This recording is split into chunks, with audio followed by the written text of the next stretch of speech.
Tonight, let us travel gently back through time to the dawn of a medieval morning. Imagine you have just arrived in a medieval city, a place of tall timber houses, rough cobbled lanes, and a constant murmur of people. Yet as the day begins to unfold, you will discover just how hard it is to survive, even for a single day, in the close-quartered, unclean, and unkind medieval city. The sun has barely crept over the rooftops, painting the sky a pale and hopeful gold. But already, the city is alive with the shuffling of heavy feet, the bleating of animals, and the clanging of blacksmiths at their forges. You might think, as you step across the threshold of the city gates, that this place holds a certain charm.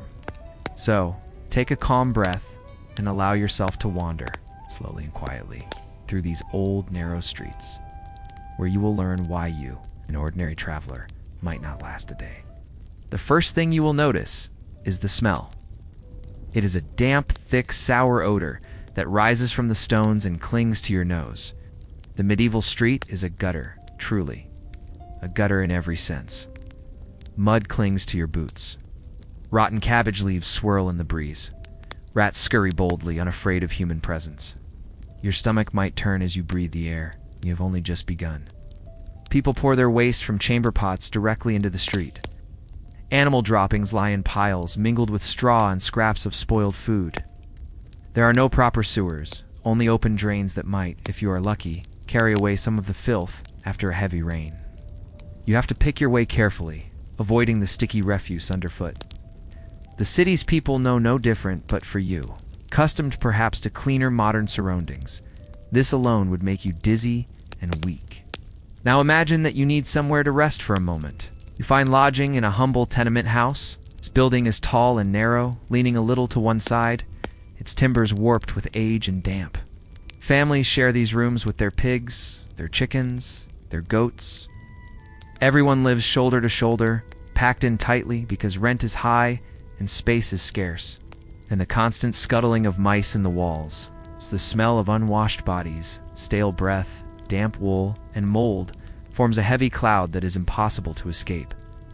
You see children asleep on straw mattresses, alive with lice and fleas. There is no privacy, no quiet, no sense of personal space. Inside, the air is no sweeter. Smoky hearth smolders on the ground floor, its fumes rising through holes in the wooden ceilings. Upstairs, dozens of people share a single cramped floor. You might try to rest, but you would find no peace in such a place. Where night brings the groaning of neighbors, the cries of infants. Stepping outside again, you cannot escape the constant sounds. Church bells toll every few hours. Street hawkers shout prices for fish and onions. Smiths hammer metal all day long while women beat rugs and men drive pigs through the streets. Roosters crow, hounds bark, children shriek and squabble. The city is alive, every hour of the day, every corner of every lane, every crowded courtyard. There is no gentle hush to be found. In a medieval city, there is always noise. The noise of life, of work, of people surviving. You hoped for a peaceful moment, you would not find it here. Sooner or later, you will grow thirsty. But there is precious little clean water to be found. Wells are shallow and easily fouled by waste, and even the city fountains run brown and cloudy on hot days. The pipes are made of lead or wood, leaking and contaminated. Most people drink weak beer or thin wine, safer than water, but still far from clean by modern standards. If you try the water, you risk a terrible bellyache, or worse. The safe and healthy drink you take for granted today would be rare and precious in this city. In such conditions, disease is an ever-present shadow. Fleas spread plague. Lice live in nearly every layer of clothing. Boils and poxmark many faces you pass. Coughs echo through the streets, each one a quiet warning. There are no antibiotics, no vaccines, no real understanding of germs. Medical knowledge is simple at best, dangerous at worst. You would grow weak, unable to work, and soon your body would fade away, lost among the crowded poor. You might contract something as harmless sounding as a fever. Yet here, that fever could kill you. Should you try to find honest work, you would have to join a guild. The powerful organizations that controlled every trade, from weaving to metalwork. These guilds have strict rules. You must serve long years as an apprentice, obey your master, and follow codes that protect prices and traditions. Without guild approval, you cannot earn a living. If you break their rules, even accidentally, you could be fined, shunned, or worse, banned from work. This rigid structure holds you in place. There is little freedom and even less sympathy if you fail. As evening comes, people light candles and hearth fires in their wooden homes. Flames dance dangerously close to dry beams and straw roofs. Chimneys are poor and easily clogged. In minutes, flames can devour house after house, while desperate neighbors form a shaky bucket line to stop the spread. It takes only one mistake, a kicked candle, a careless ember, to set an entire street ablaze. If you lived in this city, you would always watch the sky for the glow of fire. It's always fearful that one night your own roof would vanish in smoke. When darkness falls, crime grows bold. Thieves creep along the alleys. Cut purses mingle among crowds, waiting to slip a hand into a purse. If you wander too far alone, you could be robbed or beaten. Justice is swift and harsh. Stocks, public beatings, whippings, even worse. All done in front of a jeering crowd to set an example. There is no sense of mercy, no appeal, no fair trial by modern standards. You would learn quickly to keep your head down, and your money well hidden. And if through all of this you simply wanted to leave, that might not be so easy. Medieval cities grew without plans, twisting and turning around markets and churches. Streets change names, alleys end abruptly. There are no helpful street signs, no maps, no numbers on doors.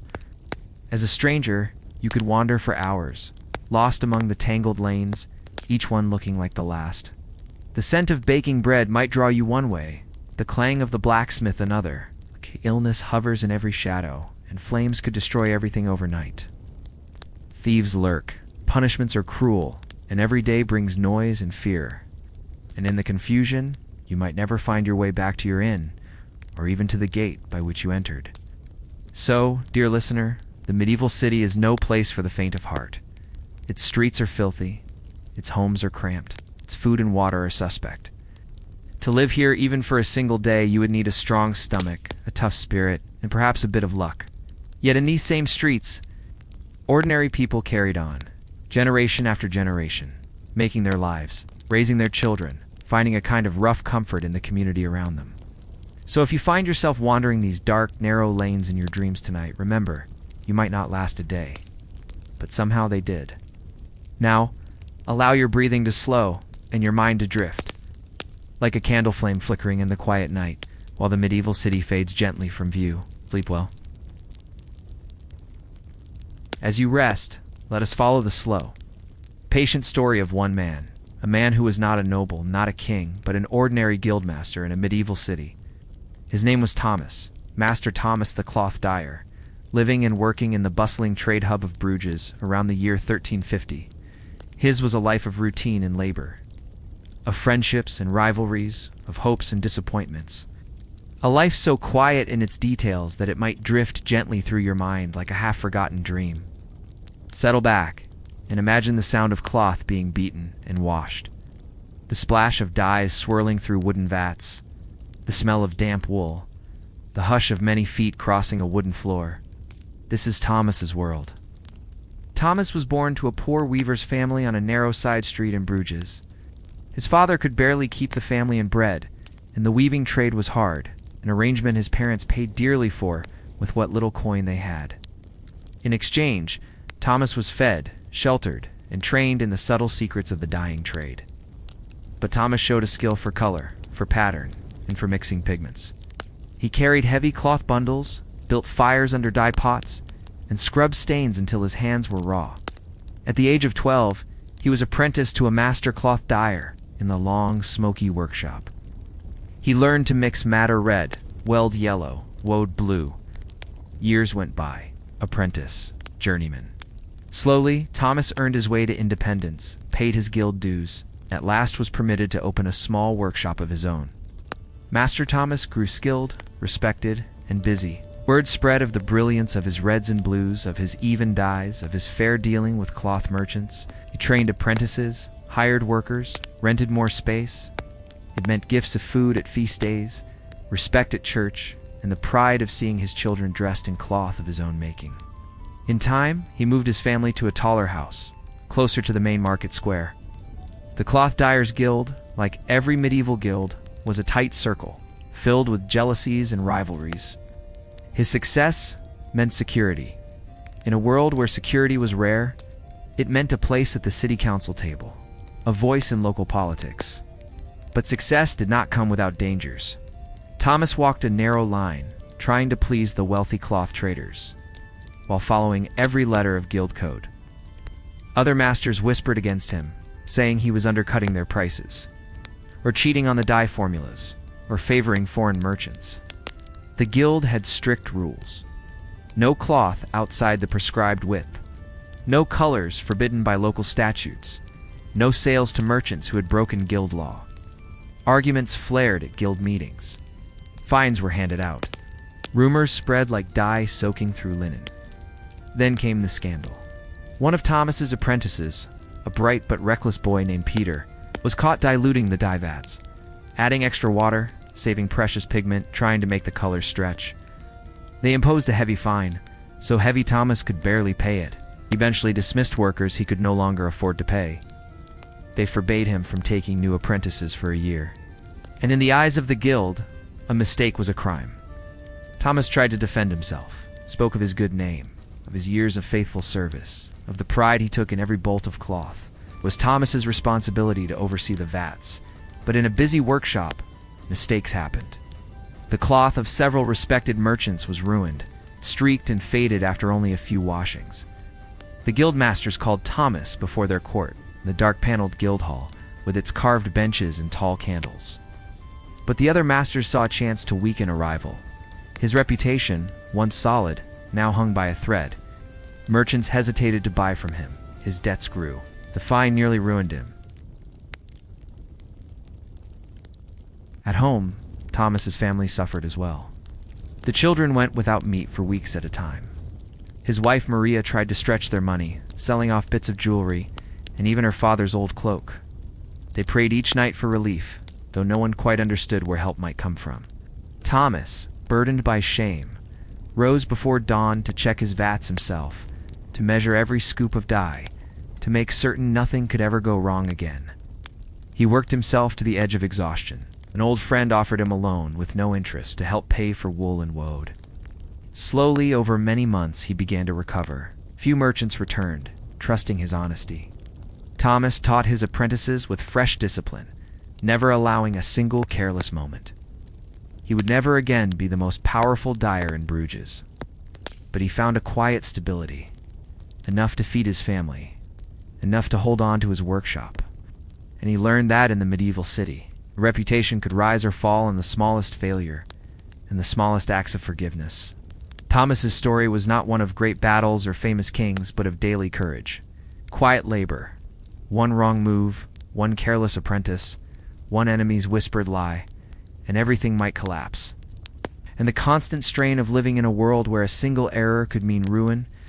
Think of the smell of wool, the warm steam of a dye vat, the splash of color in a gray medieval street. He was just one of thousands of men and women who built these cities and kept them alive through their craft, their patience, and their pride. In this medieval world, honor and reputation were as precious as gold. Yet Thomas endured, and in enduring, he left a mark on the city that would live on in cloth and color long after he was gone. So, as you breathe slowly, let Master Thomas's story rest gently in your thoughts. Remember how one man carried on through shame and hardship, finding balance once again, let the rhythm of his life. Its slow, repetitive patterns. Soothe your own breathing, calm your mind, and help you drift toward peaceful sleep. Because in the medieval city, it was never easy, but there was always another day, another dawn, another chance to try again. Rest now, and let the gentle sounds of Thomas's workshop fade until you are ready to dream. Now, dear listener, allow your mind to drift northward, across the seas and along the chilly winds of the Baltic. Picture ships rocking gently in their harbors, sails flapping lazily, ropes creaking against wooden hulls. It is the world of the Hanseatic League, a mighty trading network of merchants who, for centuries, connected medieval cities from London to Novgorod, from Bruges to Bergen, weaving trade routes across Europe. In these quiet ships and bustling ports there moved countless goods: furs from the north, honey from the forests, salt from the mines, wool from the looms of Flanders. Yet many of these goods, carefully packed into barrels and bales, never reached their destination. Some vanished beneath the waves, some were stolen, some simply disappeared from the record, lost to time. Tonight, let us gently trace these mysteries, moving calmly and curiously through the hidden corners of medieval trade. Imagine standing on a wharf in Lübeck or Hamburg. Their ships unload vast cargoes: bales of fine Flemish wool, soft and warm barrels of salted herring, pungent and vital bundles of beeswax candles. Used in every church, pelts of squirrel and fox, prized for trimming fine garments, great chunks of salt. As valuable as silver linen from Holland, carefully folded and wrapped. Merchants from all corners of Europe watched the ships come and go, counting profits in their minds, carefully tracking letters of credit and trade documents. The Hanseatic League built its cities on these goods, each shipment a lifeline in a fragile medieval economy. But the sea is a dangerous place. Then, as now, storms howled across the North Sea and the Baltic, tearing sails and smashing ships on hidden shoals. Pirates, from the Frisian Islands or the distant Baltic coast, proud in fast boats, eager to board fat merchant cogs weighed down with cargo. Sometimes a ship simply vanished. A note in a merchant's ledger marked as lost, with no word of crew or cargo ever again. Wool, beeswax, salted fish, bolts of linen, all gone, carried away by the waves or thieves, leaving only rumors behind. Centuries later, in the quiet silt of the seabed, archaeologists have found traces of these lost ships. Iron nails and copper cauldrons, wooden barrels preserved by cold mud fragments of cloth, still showing hints of precious dye, broken tools, iron knives, hammers, who stood on the quayside, waving farewell, never to see their goods again. Tiny coins meant to pay port tax as each find tells a story. Who packed these bales? Who loaded them onto the ship? The mud holds their secrets gently, waiting for divers to bring them to light. There are still lists of missing goods from Hanseatic records, entire shiploads with no clue of their fate. A great cargo of beeswax bound for a cathedral. Tons of rye and barley needed to feed a winter-starved city, spices so costly they could buy a townhouse, chests of glass beads. Bound for traders in Novgorod. What happened to these? Were they taken by pirates? Hidden away by a dishonest captain? Did they sink in a sudden storm so quickly? No one even recorded the tragedy. No one can say for certain. These mysteries still lie in damp archives and on the cold sea floor, half remembered, half forgotten.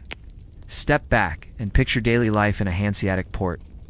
The creak of wagons hauling goods from ship to warehouse, the smell of fish, tar, damp wool, the voices of merchants haggling, tall storehouses stacked with goods, scales and measures. Heavy and brass records written in a crabbed medieval script. Guild officers checked weights, made sure no one cheated the scale, stamped seals on trade documents. Apprentices swept the warehouses, chased away birds, stacked barrels. Foreign merchants gathered in rented counting houses, tracking prices, making secret deals, sending letters across the league's vast web of contacts. Trade was the lifeblood of the medieval city, and the Hanseatic League was the beating heart of that network. Beyond simple goods, these ships carried culture. Songs from one country passed to another, cooking methods spread from one port to another. Fashions changed as cloths and dyes moved through trade ideas, traveled with sailors and merchants, news of wars, rumors of kings, gossip about queens. A Hanseatic ship might arrive carrying not just barrels of salt, but stories that would ripple through the markets for weeks. The League was more than business. It was a web of relationships, friendships, and feuds, stretching across Europe's coasts. One bad storm, one failed voyage, one stolen shipment, and a medieval city might go hungry or bankrupt. Merchants lived on the edge of ruin, hedging their hopes against winds and tides, praying to saints for calm seas and honest crews. And yet, trade continued. Ship after ship, year after year, carrying goods and dreams, no matter the dangers. Picture the slow roll of a merchant cog on a calm gray morning, the white sails gently stirring, the creaking of ropes, the calls of gulls. As you rest, think of the cold, quiet sea. Imagine barrels of wool stacked neatly below deck, boxes of beeswax sealed tight, sacks of rye waiting for distant mouths to feed. Remember the mystery of those lost cargoes, gone into the deep, still lying somewhere under centuries of mud and water? In these gentle images, let your mind relax, carried across the water, rocked by the rhythm of the waves, until sleep folds around you like a warm woolen cloak. Now, as we leave behind the bustling docks and rough streets, let us slip quietly through a heavy wooden door into a world apart, the world of the medieval merchant's mansion. Here, in these grand stone-built houses, the air is clearer, the space more generous, the scents far more pleasant than in the city's alleys. Merchants who prospered in trade built homes that were strong, well-defended, and proud. These were their castles in miniature, symbols of their wealth, their power, their place in the ever-turning wheels of the medieval city. So allow your mind to settle and wander as we explore the rhythms of daily life inside one of these homes, where riches and worries lived side by side. The merchant's house might rise 3 or even 4 stories high, built of brick or dressed stone, a sign of prosperity compared to the leaning timber tenements of the poor. Tall windows with small panes of glass, rare and precious, a sturdy front hall, with benches for business guests, heavy carved doors to protect valuable tapestries, hung on the walls to hold in warmth, a hearth of stone with smoke gently spiraling upward. The floors were laid with rushes or plain tiles, sometimes strewn with fragrant herbs to sweeten the air. Upstairs, bedrooms for the merchant's family, simple by modern eyes, yet a true luxury in their day. But for the family, there were solid beds with thick blankets and woolen sheets, safe from the cold. Servants and apprentices might sleep in attics or on pallets in the kitchen. Imagine a morning in the house. The merchant's wife oversees the kitchen, giving instructions to the cook and the scullery maid. A child recites their lessons by the light of a leaded glass window, learning to read and write so they might someday help run the family business. The merchant himself checks ledgers, seated by a window where he can watch wagons arriving from the port, quill in hand. He carefully records the goods to be sold, the debts to be repaid, the money to be lent. Servants hurry through their tasks, fetching water, sweeping the entryway, polishing brass candlesticks, mending torn cloth. A steady, calm rhythm fills the house, the measured pulse of an ordered life. Meals in a merchant's house were more abundant than those of a poor city laborer, but still governed by medieval rules of simplicity and modesty. Stews of beef or pork with onions and herbs, flatbread baked fresh each day. Family members from the countryside, and all would gather around a long oak table in the main hall, lit by a few flickering candles. Honey-dried fruits, nuts, sometimes imported spices, ale or thin wine to drink, safer than water on special feast days. Richer dishes would appear, roast fowl, spiced sauces, sweetmeats, and fine cheeses. Guests might be invited to dine. Other merchants, city officials, talk would circle around trade news, guild disputes, rumors of the king's wars, and the price of wool. A wealthy merchant's family enjoyed the fruits of global trade. Pepper from the Levant, cinnamon from far-off islands, silk threads from Italy, brightly glazed pottery, glass beads and polished amber. These things, rare and costly, gave color to the merchant's world and marked him as a man of status. His wife might wear a silk-trimmed hood. His children might have wooden toys carved in the shapes of animals. Even in their small comforts, you see the stamp of faraway lands flowing through the veins of the medieval economy. Imagine you wake before dawn, long before the first light has touched the date palms. The air is cooler now, carrying a hint of moisture from the great river. But soon, the sun will rise, and the heat will follow. The walls are roughly plastered, patched against the cracks, and you can smell the faint dampness from where the Nile's yearly flood once soaked through. You sleep on a simple mat of woven reeds, laid upon the floor of a mud brick house. Round you, your family is waking too. Brothers, sisters, parents, children, all sharing this same cramped space. There is no private chamber, no separate rooms, only a single clay oil lamp to chase away the darkness. The first sounds of the village begin to stir. The the bray of a donkey, the faint cough of a neighbor, the soft muttered prayers of someone greeting the new day. For you, food is simple and repetitive, day after day. If you are fortunate, you might have a cup of beer, sour and thin, brewed in the same house where you sleep. There is no feast waiting for you. Perhaps a crust of barley bread left from the night before, maybe a handful of onions.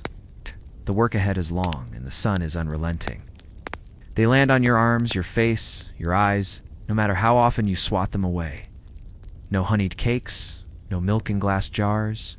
Such things belong to the temple stores or the rich. They will measure your grain, check your livestock, count your jars of beer. Still you are grateful for it, because you will need your strength. His numbers are final. You bend again and again, planting, weeding, tending, all while the sun climbs higher. Out in the fields, there is no shade except the occasional tamarisk tree. If you cannot pay, you might be forced to work on a noble's estate for months at a time, leaving your own land untended. Ow. You step out into the world, blinking in the brightness. You might dip your head in the irrigation canal, just to feel a moment's coolness.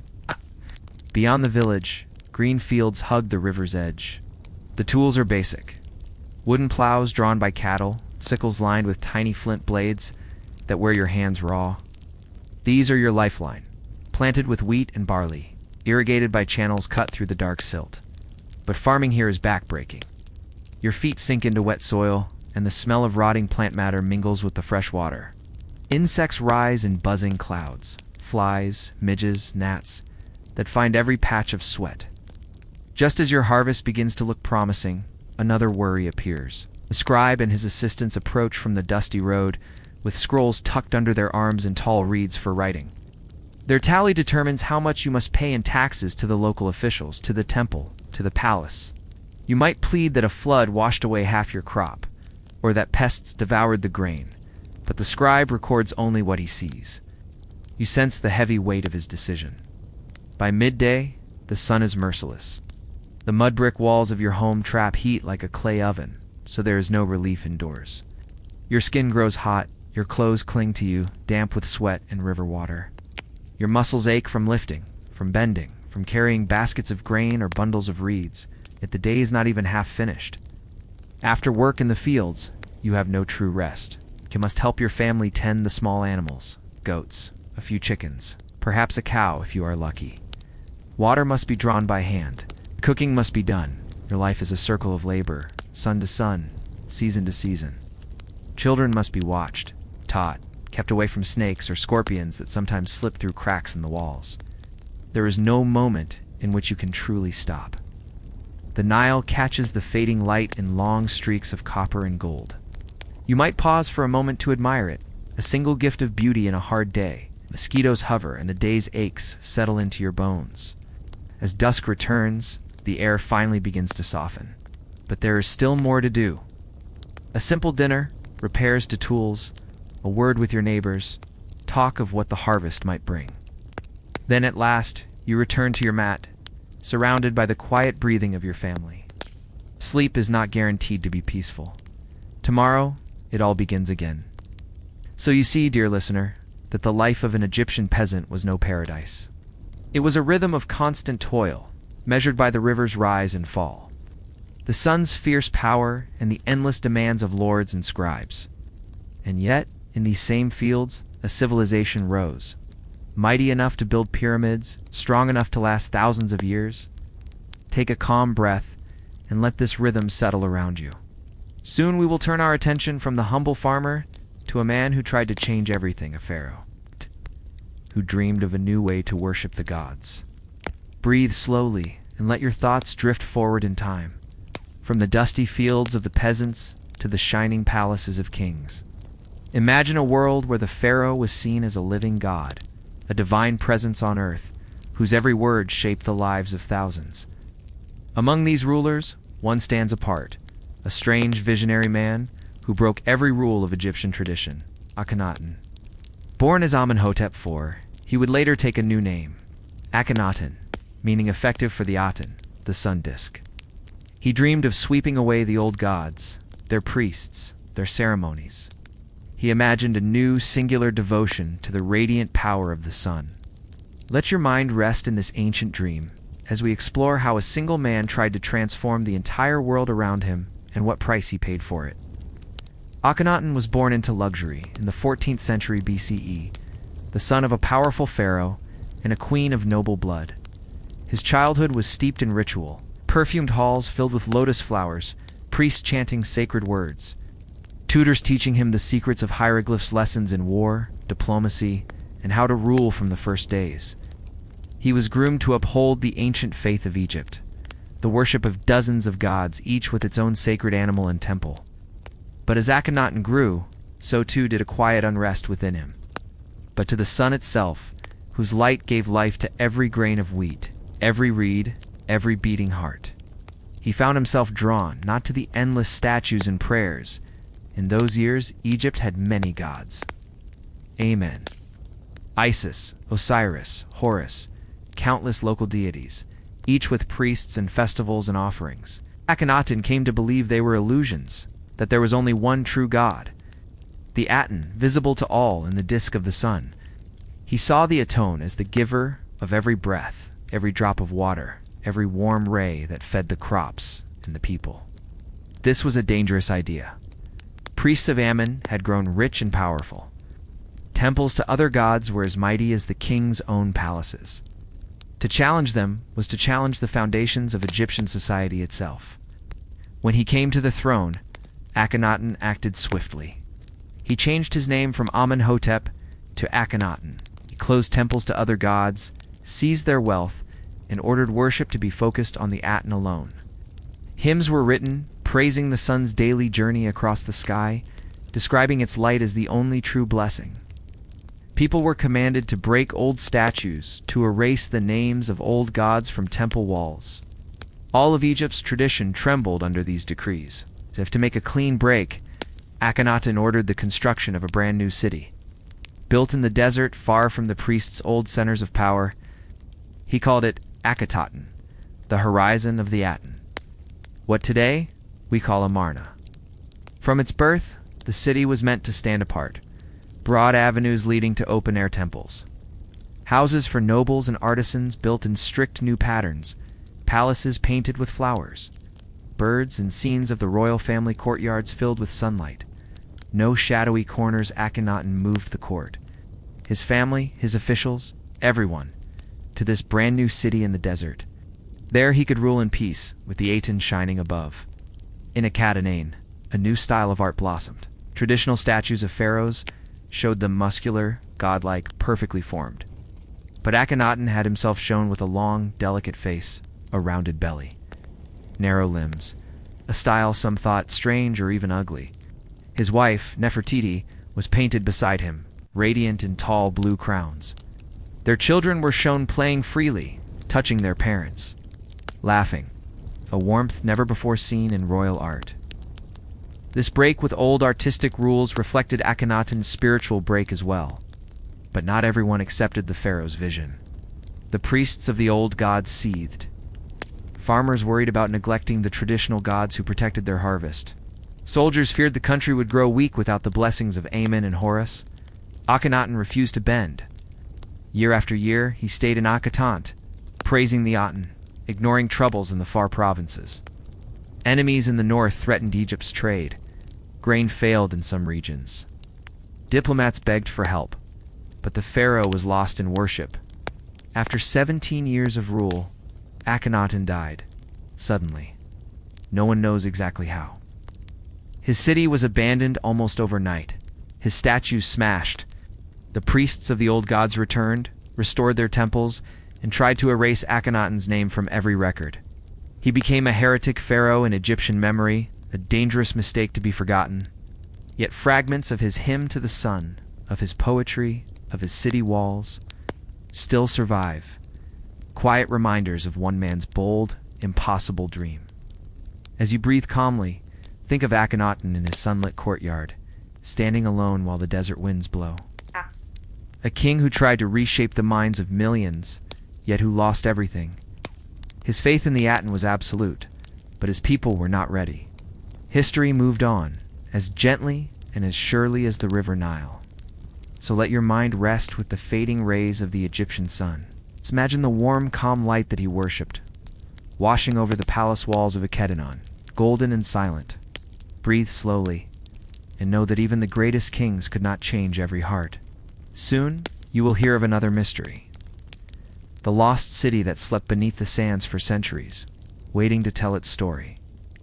Now, gentle listener, let your breathing settle, and your thoughts drift back to the silent sands of Egypt, when Akhenaten died, city. Akhenaten, the horizon of the Aten, was abandoned almost as swiftly as it was built. In a matter of years, people left their homes, their shops, their gardens, and fled back to older, safer places. The desert crept in. The wind blew across empty courtyards. The walls slowly crumbled under the sun's fierce rays. And then, Akhenaten was forgotten. For centuries, the city lay buried, hidden from the world, until archaeologists returned, digging carefully into the hot golden soil to uncover its secrets. Tonight, we will calmly explore the mystery of this lost city, how it was built, how it fell silent, and how its traces still speak to us today. Imagine the moment it was born. Akhenaten declared, "Here, no other gods shall rule. Only the Aten shall shine." Thousands of laborers set to work, under punishing sun and harsh winds. Massive stone boundaries steely carved with royal decrees. Broad roads laid down through the rocky valley houses built quickly of sun-dried brick temples without roofs, so sunlight could fall directly on the altars in just a few years. An entire new city appeared from nothing, a marvel of determination, a monument to one man's spiritual passion. The city lived and breathed, at least for a time. Bakers fired clay ovens to feed hungry workers. Merchants sold pottery, jewelry, bread, and cloth. Children ran through courtyards, their laughter echoing off whitewashed walls. Officials walked carefully to their offices, carrying scrolls and records. Priests of the Aten led daily hymns in the bright open temples. It was a place of activity and hope, built on the promise of a single god's radiant blessing. But after Akhenaten's death, his vision collapsed almost overnight. The city, so carefully made, began to empty. Work stopped on unfinished buildings. Houses stood abandoned, their doorways drifting full of sand shops left with pots still stacked on shelves. Food stores quietly rotting in dark storerooms. People returned to Thebes, to Memphis, to older cities where Amun's priests still ruled. Akhenaten was left to the winds, a ghost town in the desert. For centuries, the sands rolled across the empty streets. Roofs caved in, walls toppled, columns fell. But the desert is both destroyer and protector. Dryness preserved clay tablets, household pottery, even footprints pressed into the dusty floors. Little by little, the memory of Akhenaten slipped away from the living world. Travelers passed nearby, seeing only a scattering of ruins. Few remembered the name, so the city slept under layers of shifting dust. Centuries later, in the late 19th century, European archaeologists arrived in Egypt with a hunger for lost histories. They heard rumors of a place called Amarna, where strange art and broken monuments lay half-buried. Digging began slowly and carefully. Workmen brushed away sand from painted walls. Fragments of statues, showing Akhenaten's long face, appeared. Pieces of pottery, inscribed with the names of the Aten, were lifted gently from the earth's doorways emerged. Leading to houses still laid out as if waiting for their owners to return, the city had been paused. It's like a broken clock, waiting to speak again. Among the most surprising finds were letters, written on clay tablets in cuneiform, the diplomatic language of the time. They came to be called the Amarna letters, hundreds of messages between Akhenaten's court and foreign kings. Pleas for soldiers, requests for gold, complaints about rebellions. These letters revealed a world in crisis.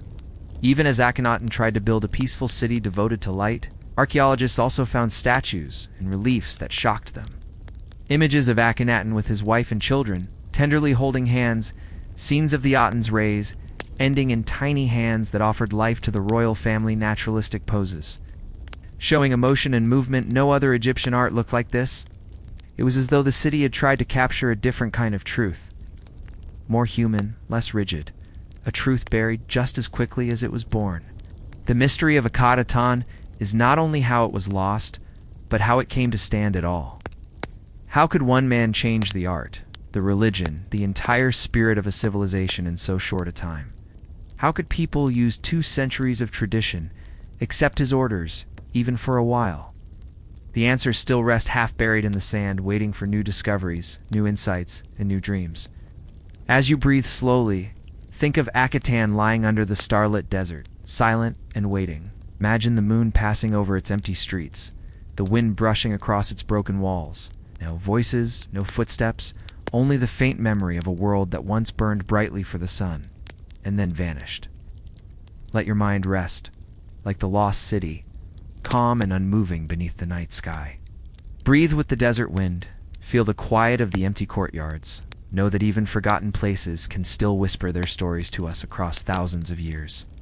Noble homes in Egypt were grand, yet built with the same sun-baked mud brick as simpler village houses, only on a much larger, more refined scale. Columns painted with lotus blossoms, walls decorated with bright scenes of hunting, feasting, and offerings to the gods' courtyards, shaded with vines and tall date palms, floors swept clean, covered with rush mats and sometimes laid with imported tiles. Rooms were arranged around a central hall, with side chambers for storage, servants, and guests. Windows were high and small, to keep out heat and thieves alike. Cooling breezes passed through open courts, and pools of water with water lilies added gentle scents and a touch of luxury. Imagine waking in a spacious room, on a wooden bed raised from the floor, with fine linen sheets. Servants bring fresh water for washing. Breakfast might include bread, honey, figs, and beer. Scribe's child might be learning to write on a shard of pottery, practicing careful hieroglyphs, guided by a tutor. The master of the house checks accounts for the land he controls, looking over lists of taxes and goods from the peasants. Women of the house supervise weaving, the making of cosmetics, and the preparation of food. Life is ordered, smooth, and predictable, a world apart from the farmer's back-breaking struggles. Food for the noble class was varied and abundant. Stewed meats, duck, goose, even beef on special occasions, fresh vegetables from their gardens, leeks, garlic, lettuce, barley bread, rich with honey or fruit beer for the household, wine for honored guests. A noble might host banquets, with musicians playing harps and flutes. Dancers performed in bright linen dresses, swirling in the soft lamplight. Guests reclined on woven mats, dipping bread into bowls of lentils and roasted fowl, while servants kept cups full. The rich displayed their status through fine linen clothing, bleached to dazzling white. Pleated kilts for men, flowing gowns for women. Gold jewelry, bright stones of carnelian, turquoise, and lapis lazuli perfumes, scented with myrrh and cinnamon. Both men and women used black kohl around their eyes, protecting them from the glare of the sun and insects alike. Cosmetics were part of daily life. Oils smoothed on their skin, kept it soft against the harsh desert air. Noble households were also centers of power. Overseers arrived daily with reports on building projects, officials carried messages from the palace, taxes were collected in kind, grain. Cloth courts might meet in the nobles' hall to settle disputes. These houses were mini-governments, controlling the flow of labor and goods through their districts. Their owners were respected and feared, holding Egypt's society together through their connections to the pharaoh. Within these walls, religion was woven into every day. Household shrines to the gods, small statues of protective spirits, offerings of bread, beer and incense to secure blessings, ritual cleansing before prayers priests visited to advise. To bless a new child, to mark feast days. The noble family carefully maintained ties with temples, supporting them with gifts to ensure favor from the gods. Spiritual peace was as important as physical comfort. Outside, beyond the main house, lay a garden, a place of beauty and relaxation. Pools lined with lotuses, their blossoms drifting in the sunfruit trees, offering shade, figs, dates, pomegranates. Quiet corners to sit and talk or read poetry, ducks and geese gliding across small ponds. Servants kept the gardens watered, trimmed, and clean. For the noble family, this was a private refuge, a gentle oasis of green in the endless golden world. As the sun set, lamps were lit with animal fat or fragrant oils. The house fell silent except for the murmur of servants, the bark of a distant guard dog, the soft rustle of palm leaves. Children slept on their beds, wrapped in linen, dreaming under the protection of household gods. The master of the house might sit a moment longer, reviewing accounts, or simply breathing in the peace of another successful day. The rhythms of noble life went on, steady and sure, woven into Egypt's unbroken centuries of tradition. Breathe deeply now, and imagine these calm spaces, cool courtyards, shaded gardens, brightly painted halls. Picture the steady heartbeat of this privileged world, where worry was smaller and hope seemed everlasting. The peasants worked far away, sweating for each harvest, while nobles rested on linen cushions, listening to the hum of a harp. Yet in their own way, they were still bound to the river, to the flood. To the sun, the same forces that ruled every Egyptian's life. Picture yourself moving through a tangle of crooked lanes and narrow passages. The buildings lean toward each other, so close that daylight struggles to reach the ground.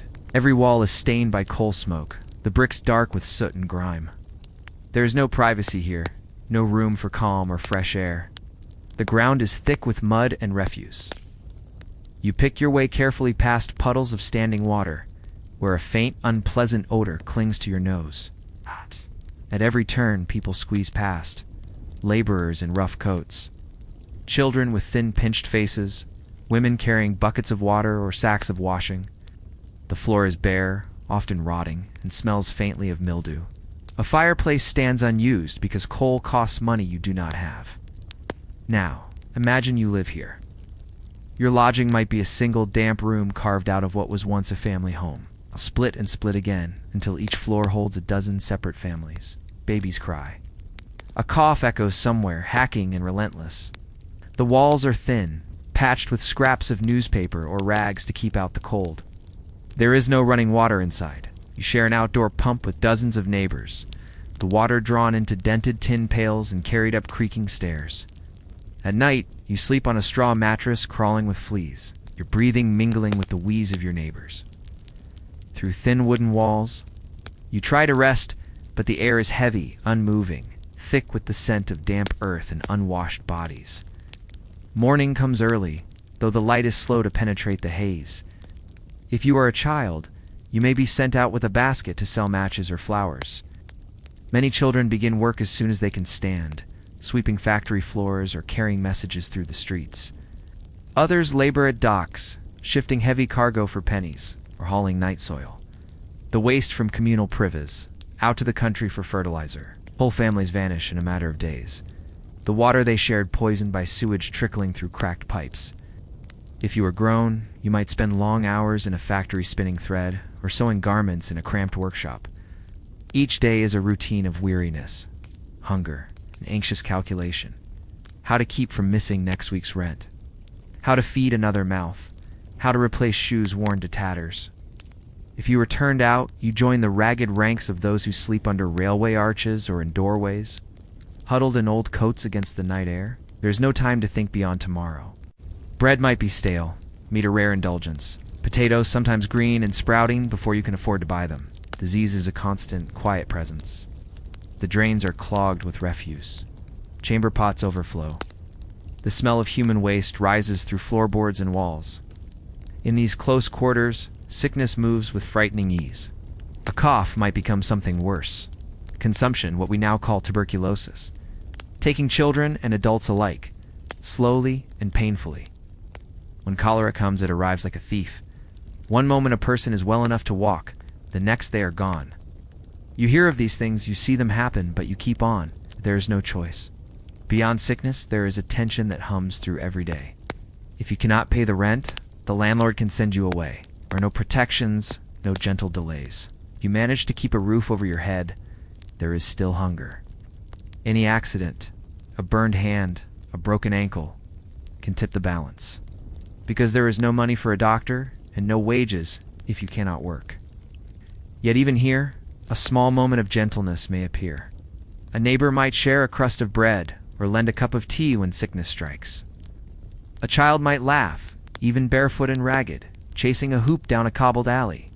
A rag seller might sing a silly tune, bringing a brief smile to tired faces. These little mercies help hold people together, but they are fragile and fleeting, like a faint light trying to pierce the fog. So you see, life in a Victorian slum was an endless negotiation with discomfort, fear, and exhaustion. Imagine yourself there, trying to draw a breath in a single crowded room. The heavy air pressing against your chest, the smell of damp straw and coal smoke settling into your hair.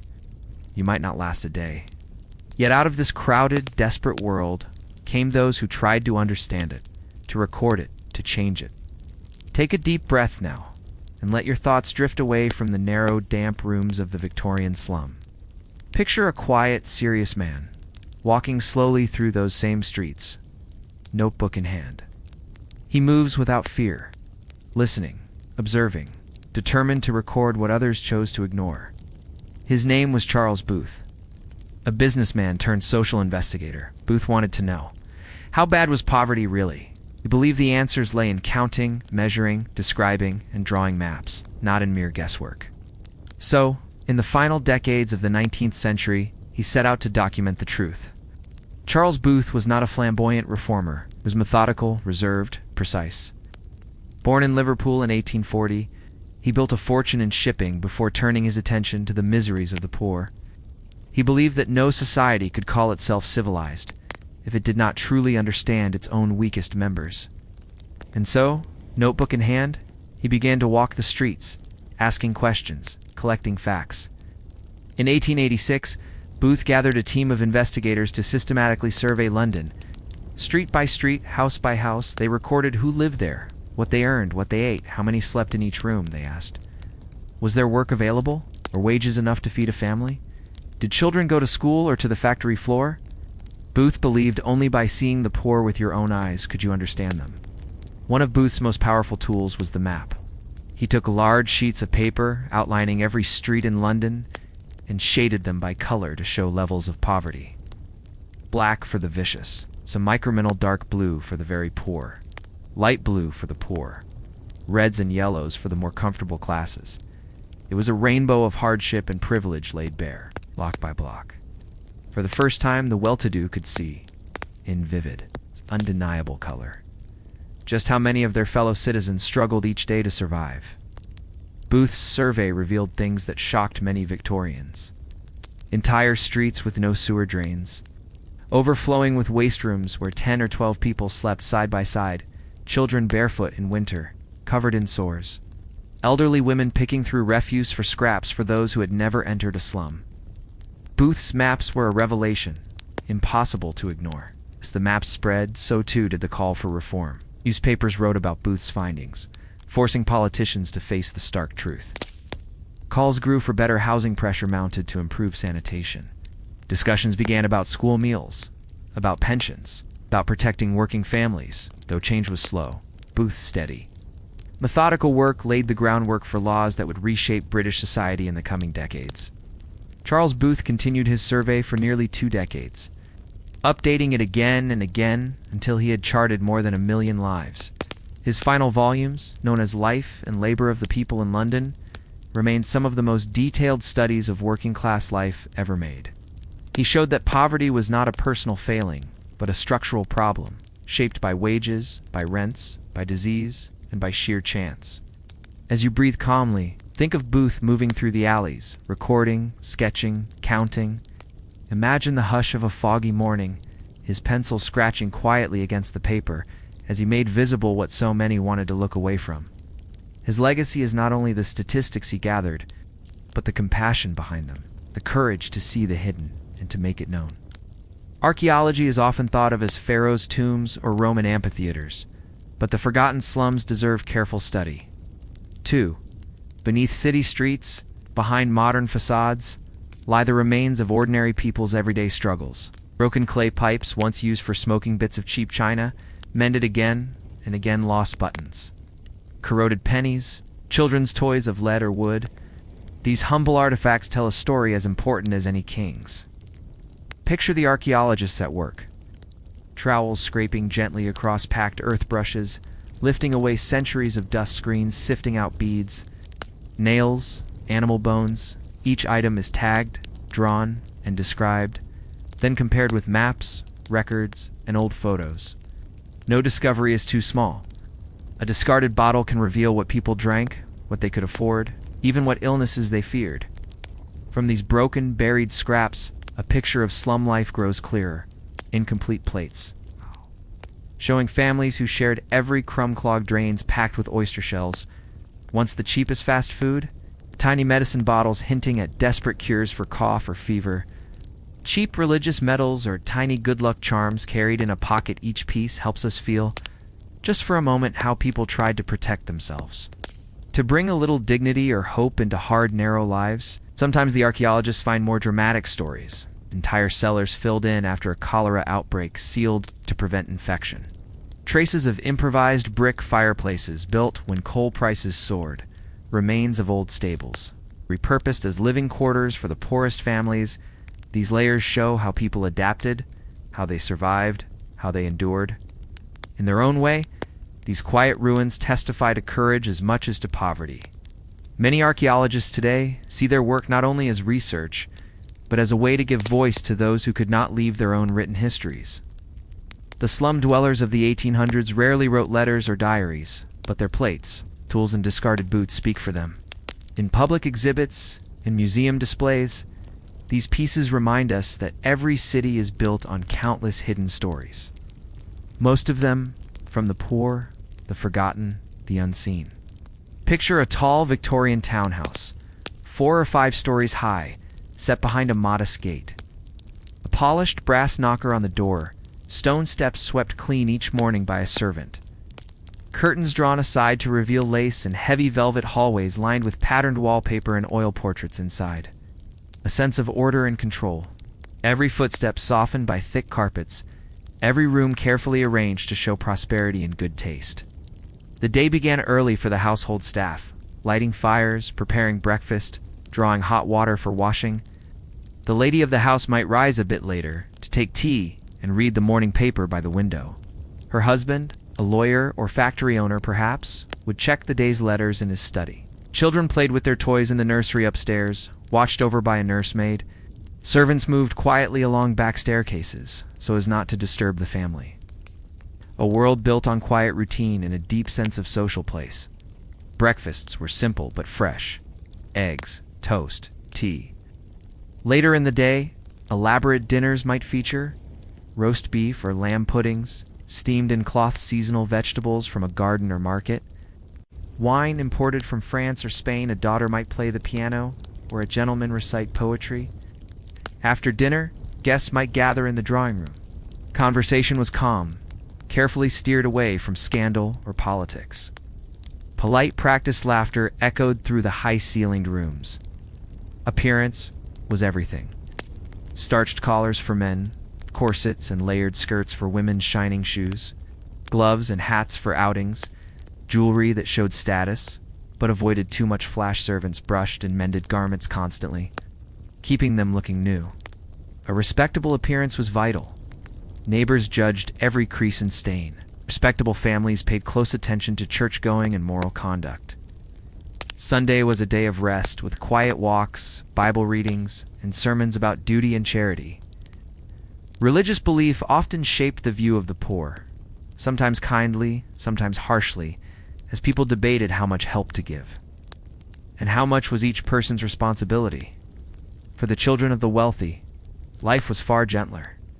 Toys made of painted wood or tin dolls dressed in fine fabrics, picture books and alphabet. Primers, occasional outings to parks or to see a magic lantern show. Boys might attend boarding school, preparing for the professions. Girls were taught music, needlework, and household management, skills for future wives and mothers. Behind the polite calm stood an army of workers. Cooks laboring over coal stoves, housemaids scrubbing floors, scullery maids washing piles of dishes, grooms caring for horses and carriages. Other children slept in soft beds under layers of warm quilts.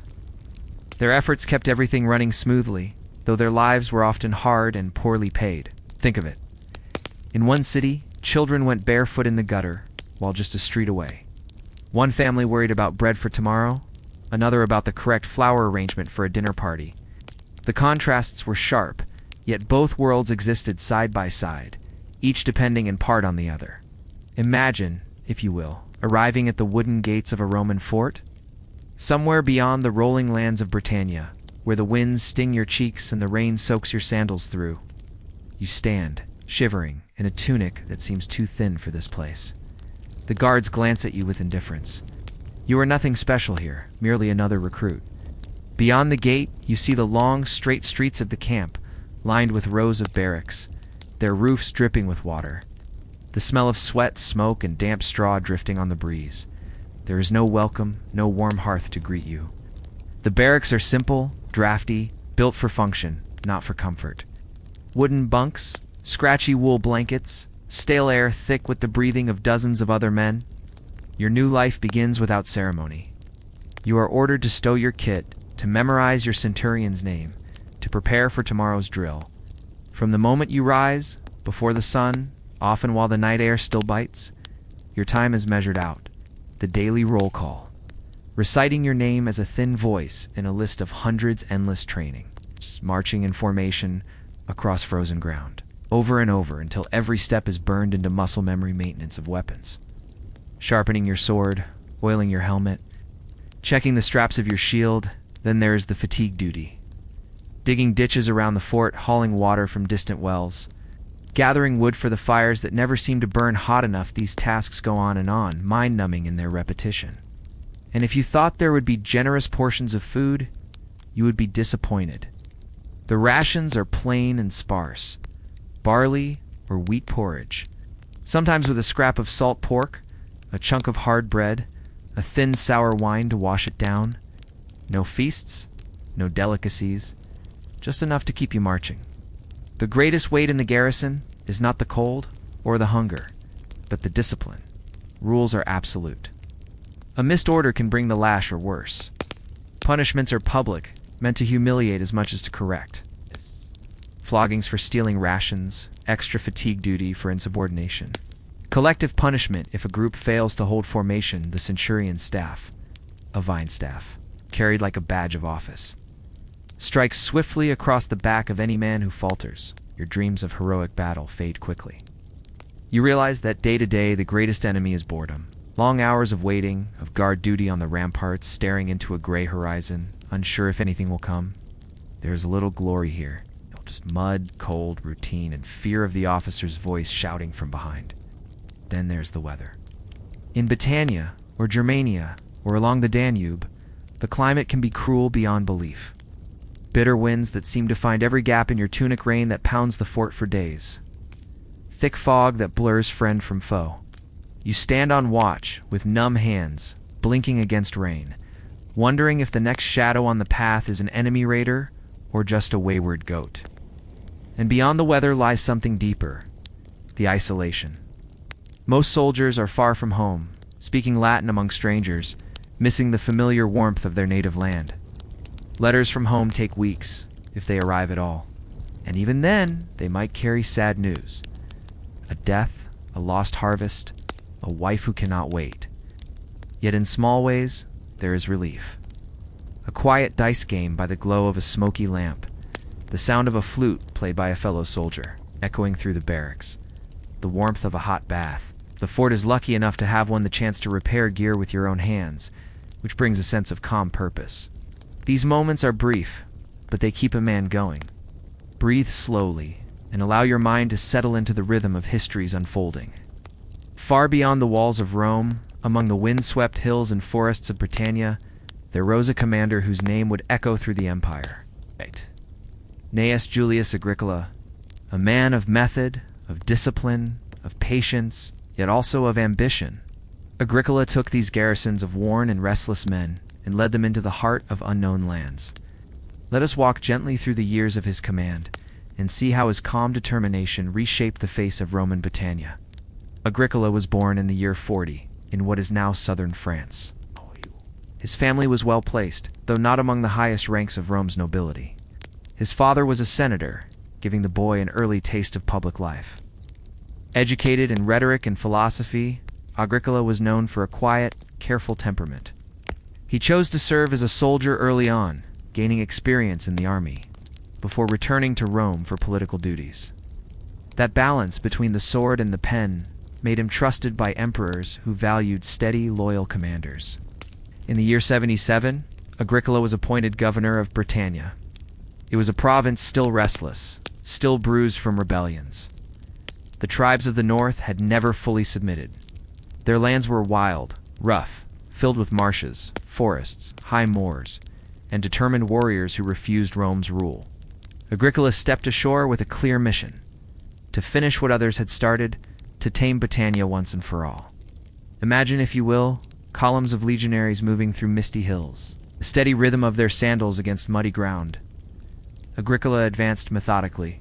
He built new forts along the frontier, each one a symbol of Rome's relentless order. He repaired roads to move supplies faster. He recruited local auxiliaries. Teaching them Roman tactics, he offered hostages and alliances to friendly tribes, a carrot before the stick when needed. Though he struck with speed and precision, one summer after another, Agricola led his legions deeper into the north, defeating tribal confederations that rose against him.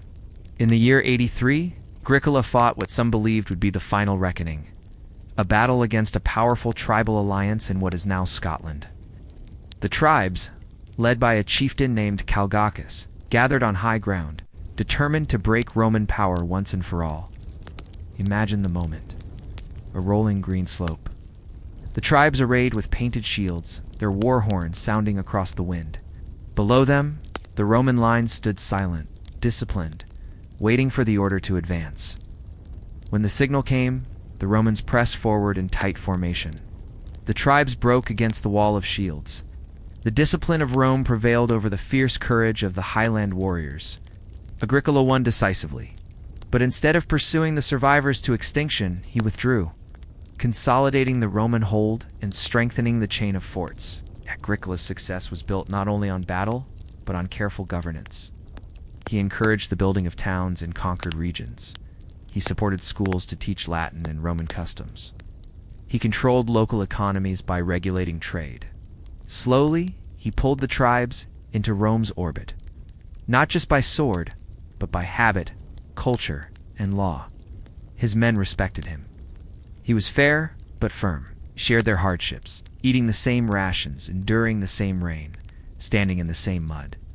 This steady leadership kept discipline strong and desertion rare. In the year 85, Agricola was recalled to Rome. Some say the emperor grew jealous of his growing fame, unwilling to see a governor in the distant provinces win too much loyalty. Agricola retired quietly, leaving behind a Britannia more stable than it had been in decades. He had shown how the hard, unglamorous labor of discipline, construction, patient negotiation could conquer as thoroughly as the blade. Breathe gently and let your mind wander across those misty hills. Picture the marching columns, the flicker of their campfires at night, the sound of a command given in calm Latin, carrying across a silent valley. Agricola's campaigns were not the stuff of glory alone. They were a testament to discipline, to planning, to the slow, determined grind of empire. Imagine standing before it, a wide band of dressed stone rising high above the wind-swept fields. Walls 8 to 10 feet thick, towers built at regular intervals. A broad ditch carved before it to slow any who might approach its very presence spoke of Roman confidence and Roman fear. Beyond it lay peoples who had never submitted to Roman rule, whose warriors still raided across the frontier. Hadrian's Wall was not just a wall, but a living community, forts and watchtowers with their busy garrisons, civilian settlements, families, camp followers. Clustering just outside its gates, blacksmiths, bakers, leatherworkers, all supporting the soldiers at night. The air was filled with the murmur of Latin, mingled with Celtic tongues, the ring of hammers, the lowing of cattle. Fires burned in the barrack hearths, their smoke rising through vents in the tiled roofs. Even today, archaeologists continue to uncover secrets along this ancient boundary. Small shrines, hidden in the corners of forts, dedicated to local gods or foreign deities, forgotten altars buried beneath later floors' strange inscriptions, half in Latin, half in the languages of the tribes beyond the wall. What did these soldiers believe? What did they fear at night, watching the northern hills, wondering if war cries would rise from the darkness? Among the most intriguing discoveries are small, personal artifacts.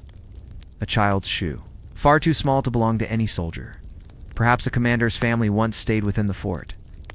Fragments of writing tablets, recording grain deliveries, punishments, complaints, or even gossip amulets carved with protective symbols, tucked under barracks floors. As if to ward off misfortune, these quiet, ordinary objects hint at the human side of the garrison, far from the grand stories of emperors and battles. Over time, the purpose of the wall changed. Armies shifted, priorities moved, and the once proud defenses saw fewer troops. Yet local people continued to live near it, to repurpose its stones, to farm its shadowed fields. Even as Rome's power declined, the wall endured, a silent monument to ambition and caution. If you visited today, you might hear the same wind moving gently over heather and grass. Sheep graze beside the ancient foundations. Birds perch on stones once walked by legionaries. The rhythm of nature reclaims the frontier, softening its sharp lines, leaving only a calm trace of what was once a place of tension and command. And picture the quiet of an evening along Hadrian's Wall, a fading sunset beyond rolling hills, the hush of a century standing watch, the steady crackle of a fire in a guard post. It is a place where mystery still whispers from the stones, asking you to remember the lives that passed this way. Picture a fine courtyard, its paving stones neatly laid, columns supporting a tiled roof, decorative mosaics underfoot, showing geometric patterns, painted walls, and gentle shades of red and yellow within. Separate rooms offered privacy that the common soldiers could only dream of. There was a spacious reception hall, where the commander might meet guests or hear petitions, his seat raised upon a small dais. A hearth glowed gently, tended by servants who moved with practiced discretion. Unlike the rank-and-file legionaries, some officers brought their wives and children to live near the fort. The laughter of children could echo softly through the courtyard. A wife might manage household affairs. From supervising cooking to weaving fine cloth, small family altars, dedicated to household gods, offered a sense of protection in a world of uncertainty. These domestic rituals gave the officers household stability and a sense of normality. Meals were richer and more varied than the soldiers' rations. Fresh vegetables brought from nearby farms, sausages, cheeses, dates, and honey-better cuts of meat, carefully roasted over charcoal wine from southern provinces, flowed more freely, sometimes mixed with spices to warm the body on cold nights.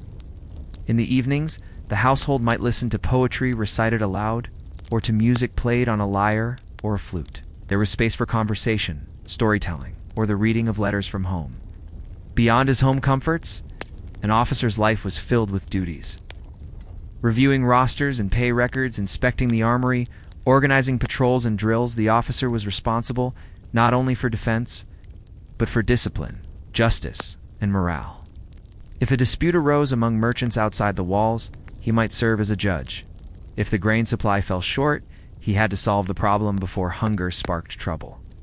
Every decision weighed upon him, even as he slept behind thick, warm walls. An officer was recognized instantly by his dress, a finely made cloak, dyed in richer colors, decorated armor, sometimes with polished bronze fittings, a helmet crested with plumes, a sword whose hilt might be engraved with family symbols. His boots were better crafted, his tunic of higher quality wool. These signs mattered. They showed rank, inspired confidence, and reminded all who saw him of Rome's order. As you breathe calmly, reflect on the contrast. While the soldiers crowded together on straw pallets, the officer lay on a raised bed with layered blankets. While the soldiers swallowed thin porridge, the officer might sip warm spiced wine. He lived a life of relative ease, but also carried the burden of command. A burden that could not be set aside even behind thick doors. Still, in times of campaign, the comforts could vanish. Officers, too, would leave the safety of their homes, leading men across rivers and hills, far from their families. Wives would stand at the gates, bidding farewell, wondering if their husbands would return. Children would watch, wide-eyed, as the standards moved off down the road, carried toward the uncertain distance. Imagine now a quiet night in the officer's residence, a lamp burning low, its light dancing on painted walls, the gentle breathing of children asleep in their beds, the faint echo of footsteps outside, a sentry walking the night watch within these walls. There was a fragile peace, a brief shelter from the harder realities of the frontier. Imagine yourself arriving at a small village in early spring. The thatched roofs of simple wooden houses stand close together, their walls darkened by rain and years of smoke. A faint earthy scent drifts through the air, damp straw, muddy fields, a distant wisp of wood smoke. Children run barefoot along the packed dirt lanes, their laughter blending with the clucking of chickens. In the fields beyond the village, men and women are already hard at work, turning waterlogged earth with heavy wooden hoes. The air is cool, but soon the sun will rise higher, and the work will grow hot and heavy. For most of these villagers, farming is not just a way to live, it is the only way. In Tokugawa, Japan, the peasant farmer was bound to the land and bound to the lord who claimed it. Each season brought inspectors from the local magistrate who measured harvest yields and calculated taxes. Baskets of rice, carefully weighed and tallied ledgers, inked with the names of each household officials walking the rows. Counting stocks and measuring water levels, taxes might claim nearly half of a family's harvest, leaving them with just enough to survive. There was no easy way to escape. Moving to another village without permission was illegal. Farmer's name and duty were tied to his soil as surely as the seedlings he planted each year. The work itself was endless. Early mornings spent clearing irrigation channels, mending levees after heavy rains, planting young rice seedlings, bent low for hours in ankle-deep water. Harvesting under a relentless autumn sun, farming families worked side by side. Fathers, mothers, children. Every hand needed, every back bowed in service to the paddies. There was little room for idleness. Even in winter, when the fields slept, there were repairs to be made, firewood to gather, thatch to mend. A single bad season, a typhoon, a blight, a drought, could leave an entire village hungry with no reserves to see them through. Beyond taxes, the village faced constant inspection. Registers recording each villager's name, curfews to discourage night-wandering, group responsibility rules. If one person fled a tax, neighbors shared the punishment. These controls created a sense of constant watchfulness. Sometimes a farmer might resent the officials, but most learned to bow politely, to present the proper yields to avoid suspicion. Obedience was the safest course. Yet woven through these difficulties were traditions that gave comfort. When famine struck, and it did, often, neighbors might gather to share thin porridge or offer prayers at the local shrine. In better seasons, festivals blossomed, with bright banners hung from bamboo poles, and villagers dancing in lantern light. Rice planting celebrations with songs and drums, autumn harvest offerings to the gods, small acts of thanks for the blessings of a good yield. These festivals broke the monotony, giving a sense of hope and renewal even as hard times circled always nearby. The cycle of seasons shaped every thought, every plan. Spring planting, summer, tending and weeding, autumn, harvest, winter. Repair and preparation, this steady rhythm kept a peasant anchored. Though it could also feel like an unending loop, binding each generation to the same labors. Even so, there were rare moments of quiet peace, while sitting by the hearth at night. Listening to the wind, a bowl of hot miso soup after a day of toil, children drifting to sleep on straw mats. Lulled by the soft drone of a neighbor's flute, these simple comforts were what made the burden endurable, what kept hope alive for another planting season. Oda Nobunaga was born in 1534, the son of a minor warlord in Owari province. His childhood was marked by training in weapons, horsemanship, and strategy. From an early age, he showed a boldness that unsettled the more cautious retainers around him. Some even called him the Fool of Owari, for he dressed in strange clothes, spoke without formality, and refused to follow the stiff social codes of his day. Yet behind this unruly exterior burned a fierce intelligence, a mind always seeking advantage, always pushing forward. After the death of his father, Nobunaga faced challenges from within his own family, relatives who doubted him. Vassals who thought him unfit rivals, eager to seize his lands, but Nobunaga moved swiftly and decisively, eliminating threats, forging alliances, and recruiting talented warriors to his banner. Bit by bit, he built his base of power, securing Owari province and extending his reach beyond its borders. In 1560, Nobunaga faced a seemingly impossible challenge.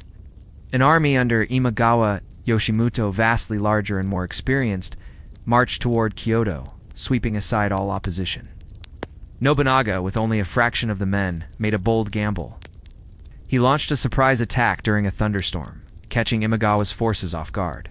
The gamble succeeded. Imagawa was slain, his army scattered, and Nobunaga's reputation as a fearsome strategist was sealed. From that moment, the path to greater conquests opened before him. Through the 1560s and 1570s, Nobunaga pressed on. He took Kyoto. Claiming the symbolic heart of Japan, he defeated powerful Buddhist warrior monks. Who opposed him, he encouraged trade, building of roads, the introduction of new firearms. His dream was clear: to unify a land shattered by centuries of civil war.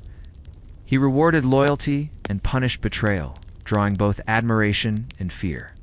But Nobunaga's ambition came at a cost. Many resented his harsh rule. His campaigns left burned fields and displaced peasants. Old alliances frayed under the pressure of his constant demands.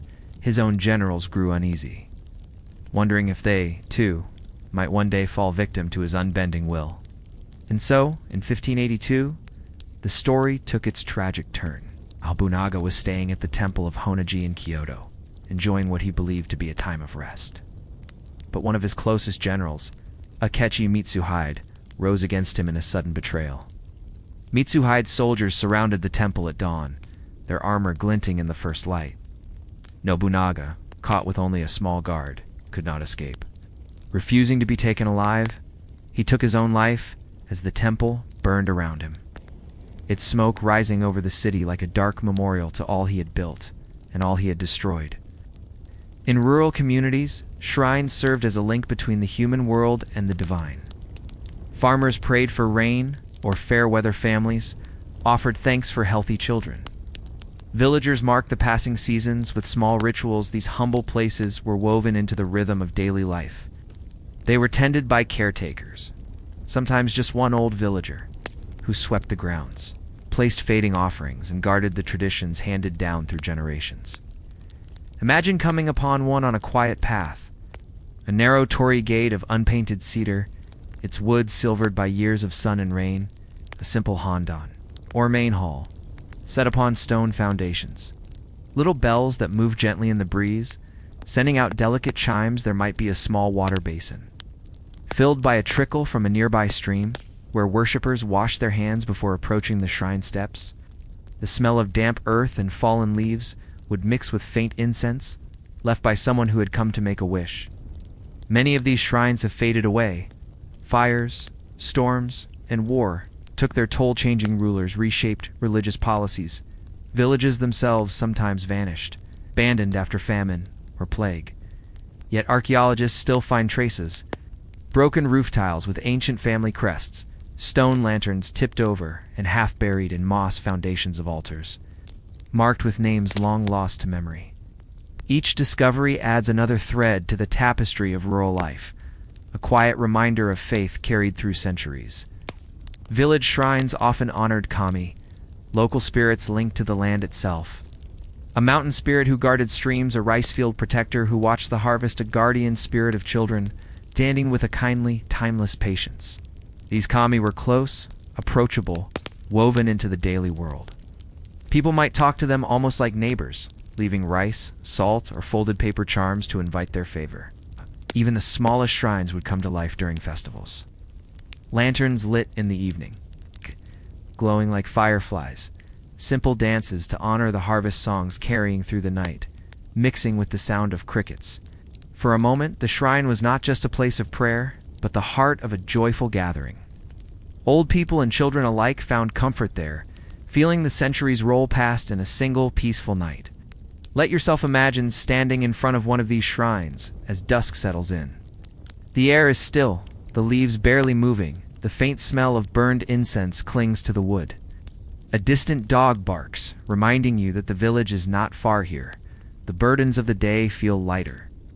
There is a calm that goes deeper than words, a sense of being in the presence of something older, steadier, patient beyond measure.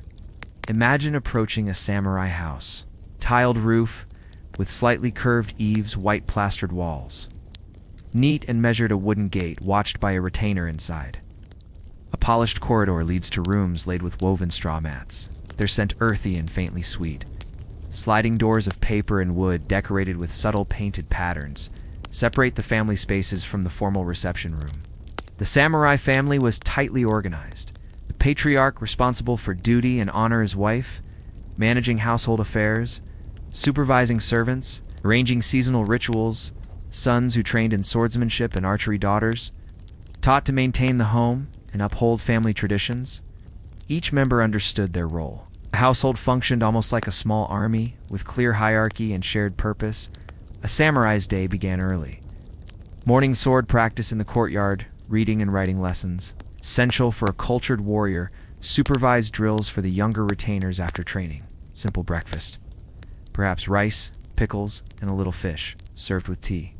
The rest of the day might include visits to the local lord's castle, where duties were performed, reports given, and alliances strengthened. Within these walls, the wife of a samurai was a commanding presence. She oversaw food stores and seasonal purchases, supervised servants who might carry water, chop wood, or polish armor, maintained household shrines, where prayers were offered for the family's protection when her husband was away. She took on the responsibility of defending the home if danger ever threatened, even if only by organizing the servants for a last defense. Boys were taught from an early age the code of Bushido, the way of the warrior. Loyalty to one's lord, honesty, courage, and self-discipline. Skilled with sword and spear, girls learned calligraphy, music, and how to manage the family's affairs, ensuring the household's respectability and stability. Though trained for war, the samurai household valued culture deeply. Poetry, composed in the evening's flower arranging, practiced in a quiet corner of the home tea ceremony, performed with great care and calm. These arts refined the mind, reminding a warrior that strength alone was not the highest virtue. Meals were plain but nourishing. Rice as the staple, pickled vegetables to last through winter, seasonal fish or dried seafood occasionally. On festival days or special gatherings, a cup of sake would be poured, shared with trusted friends in a moment of gentle celebration. The peace of the Tokugawa era brought fewer battles, but the samurai status had to be constantly maintained. Income could be modest, sometimes leading to debts. Armor and weapons had to be kept in good order. Political intrigue still simmered, thus requiring careful alliances and watchfulness. A samurai household was both a place of calm and a place of constant preparation. Imagine yourself rising before the sun in a desert camp, the sky still dusky blue, the sands cold beneath your feet. You are one of the herders. The camels tethered loosely nearby groan and shuffle as you move among them. Check their hooves, their ropes, the heavy loads strapped to their sides. Bundles of silk, dried fruit, wool, and porcelain, all neatly tied with woven cords. All resting on the backs of creatures bred for endurance, not affection. There is no time for dawdling. The caravan must move. You walk. You always walk. The Silk Road was not smooth or paved.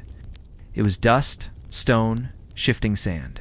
Your route winds through the Taklamakan Desert, whose very name some said meant, "Go in, and you will not come out." The sun beats down until the stones underfoot feel molten. The wind kicks up grains of sand that sting the eyes. Water must be rationed carefully, carried in leather skins or drawn from shallow, brackish wells. Your throat is dry, always dry. And though the caravan master carries his own supply, sweet water in a ceramic jug, the herders drink only what is permitted. You carry a staff to guide the camels. You speak to them with short clicks and low whistles. You do not shout. It wastes breath. The greatest danger is the wind. From nowhere it rises, a dull roar on the horizon. You recognize the signs. Camels huddle and turn their backs. The light becomes yellow and strange. The sky disappears in a wall of airborne sand. You cover your mouth with cloth. You tighten your robe. The world becomes a blur of grit and noise. When it passes, you shake sand from your ears, your nose, your pack. But the damage is done. One of the camels has bolted. Another refuses to move. A bundle has been lost. Precious goods scattered in the dunes. There are other dangers too. Not all men on the Silk Road are merchants. Some are bandits, waiting behind rock formations, blades hidden under robes. Some are toll collectors, demanding payment for passage through a mountain pass or oasis settlement. Coins disappear quickly, prices double overnight.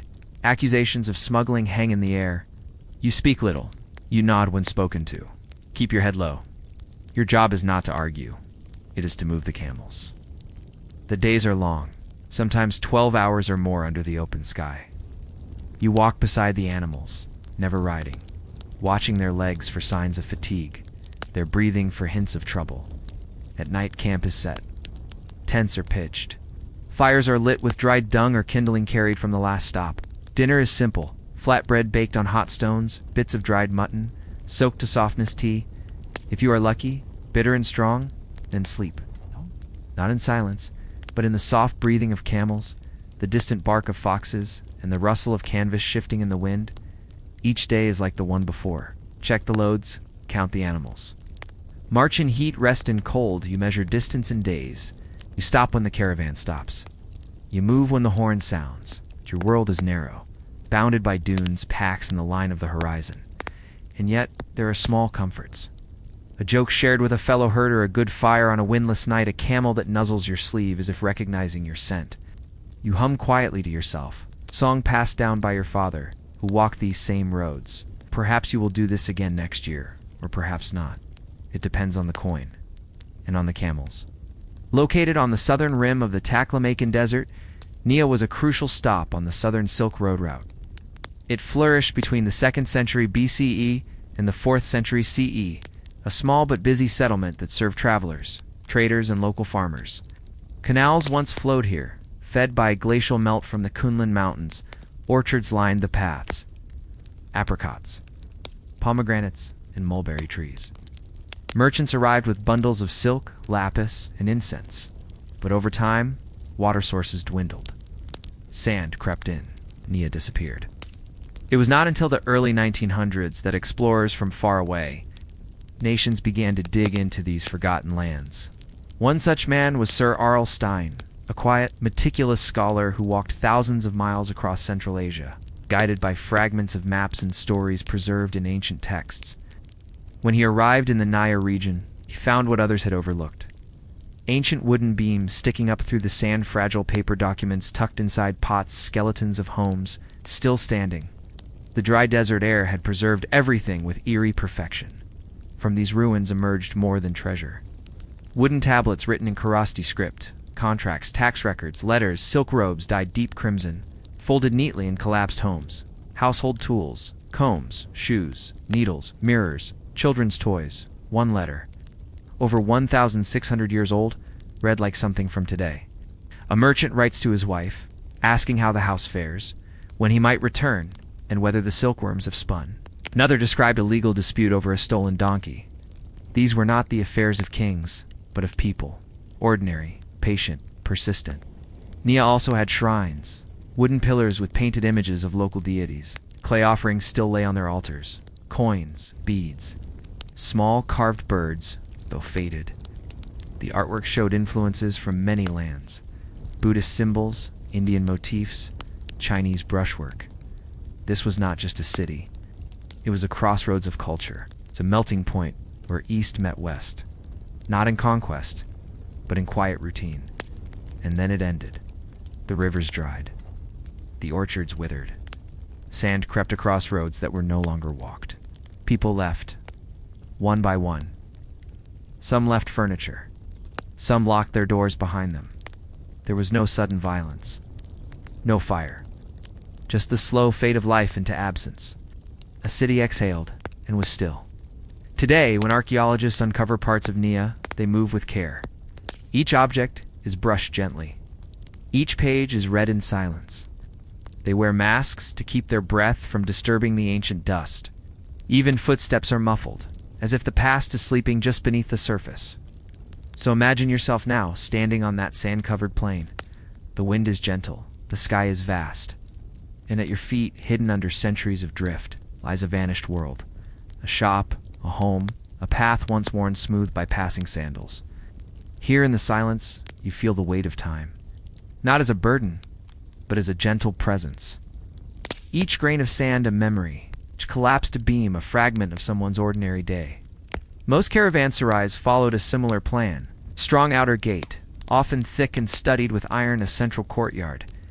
Open to the sky, surrounded by colonnades, guest rooms on the upper floor. Facing inward, animal stalls and storerooms on the ground level. Your quarters as the owner are set apart. Behind a carved wooden door lies your private domain. A series of rooms cooled with thick walls, furnished with soft carpets, low tables, and embroidered cushions. The air carries the faint trace of dried rose petals and boiled tea leaves. Your life is not idle, though it is calm. Each day begins with a slow circuit through the compound. You greet your stewards, the clerk who oversees the ledgers, the cook who prepares meals for your guests, the stable master who counts the camels and their loads. You note the number of caravans expected. As the language is spoken, the quantity of goods stored. You listen to quiet reports. A broken water pipe. A disagreement over payment. A merchant requesting a separate chamber for his more fragile silks. All of it is routine. You nod. You respond softly. The rhythm of your day is measured, ceremonial. Moil. Caravanserais are places of constant arrival and departure. Today, it may be a merchant from Kashgar, bearing jade and dried melon. Tomorrow, a Persian trader offering lapis, sugar, and written contracts. Next week, perhaps a monk or scholar traveling with scrolls and incense. Some guests are loud and full of boasts.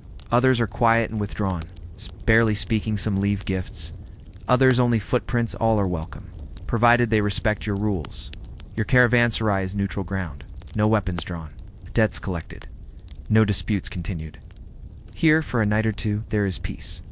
Within your private compound, your family and staff move through quiet routines. Your wife oversees the kitchen and the preparation of special dishes for honored guests. Your children study under a calligraphy tutor in the shade of the inner. Courtyard servants sweep, polish brass trays, fetch cool water from the central cistern. At midday, when the heat presses close, you recline on cushions in your study. You sip lightly sweetened tea. You read from a scroll detailing new road conditions beyond Samarkand. You are not on the road, but the road's news comes to you. As the sun begins to set, the caravanserai comes alive. Lanterns are lit along the corridor walls.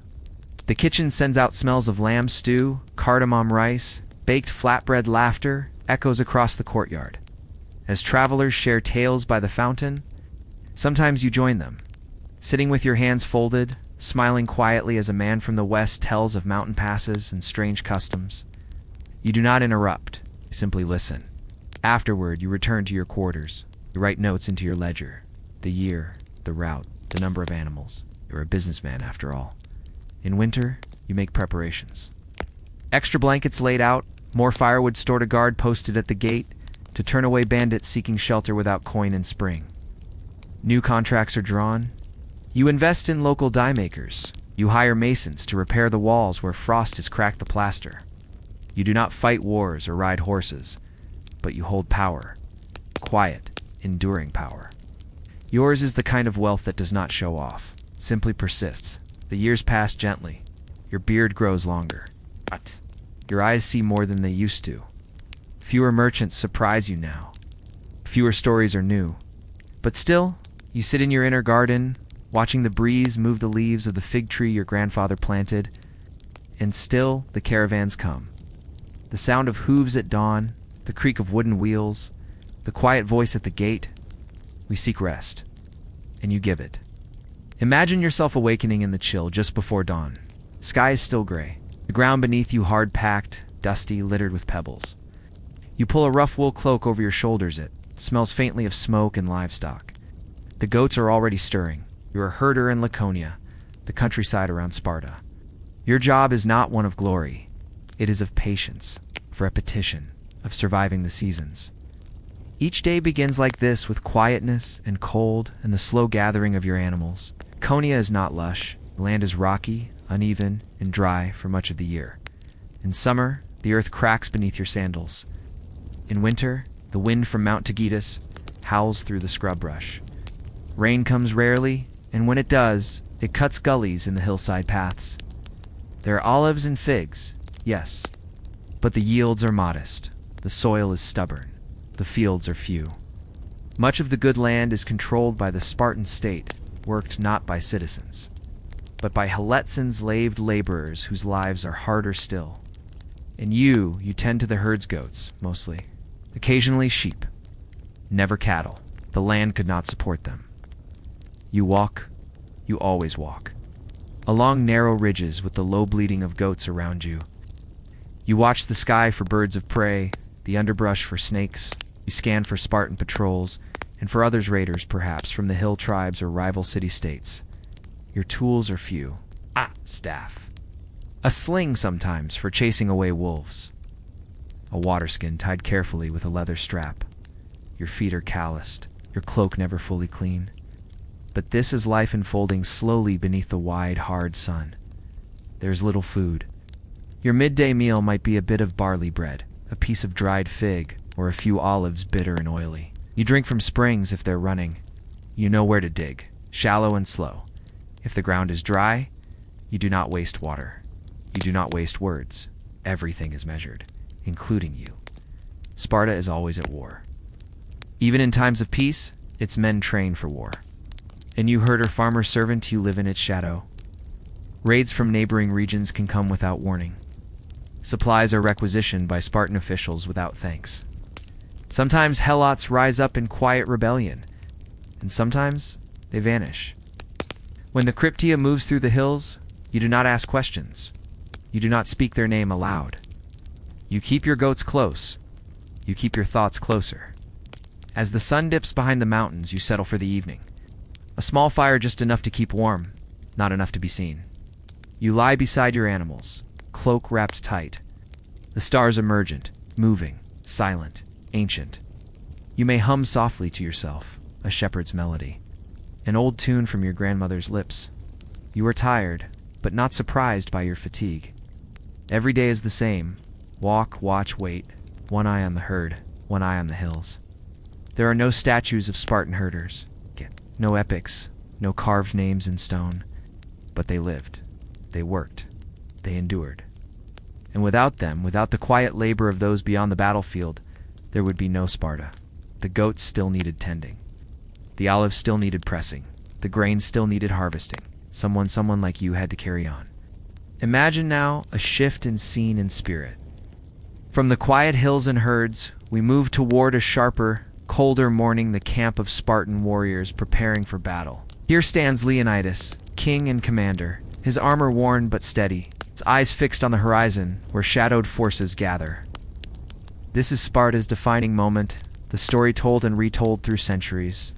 But tonight, we step gently into that tale. In 480 BCE, the Persian Empire, vast, rich, and powerful, advanced into Greece. Cities fell. Armies fled or surrendered. Sparta, famed for discipline and training, prepared for what would be their greatest test. Leonidas gathered roughly 300 of his closest warriors. It was not a large force, but it was a force made of steel. The location was crucial. Thermopylae, a narrow mountain pass framed by sea and rock. A place where a small army could hold back a flood. Imagine yourself here cramped among the rocky walls, the scent of salt air mixing with the dust. The Spartans dug in, ready to defend, ready to hold. For 3 days, the battle unfolded. The Spartan shield wall held firm. Feel the rhythm of their breath steady, measured. The clang of bronze, muffled beneath the sun and stone. But eventually, the enemy found a secret path. Leonidas and his men made their last stand. Surrounded, outnumbered, they fought quietly, with resolve rather than fury. Lives were lost. Men fell like dry leaves in autumn, yet the courage shown here echoed through time, not as violence, but as a testament to endurance and duty. Though the battle ended in defeat, the stand at Thermopylae delayed the Persian advance. It allowed other Greek cities to prepare defenses. The memory of Leonidas and the 300 became a symbol, not just of war, but of steadfastness in the face of overwhelming odds. Now imagine yourself away from the clash and heat.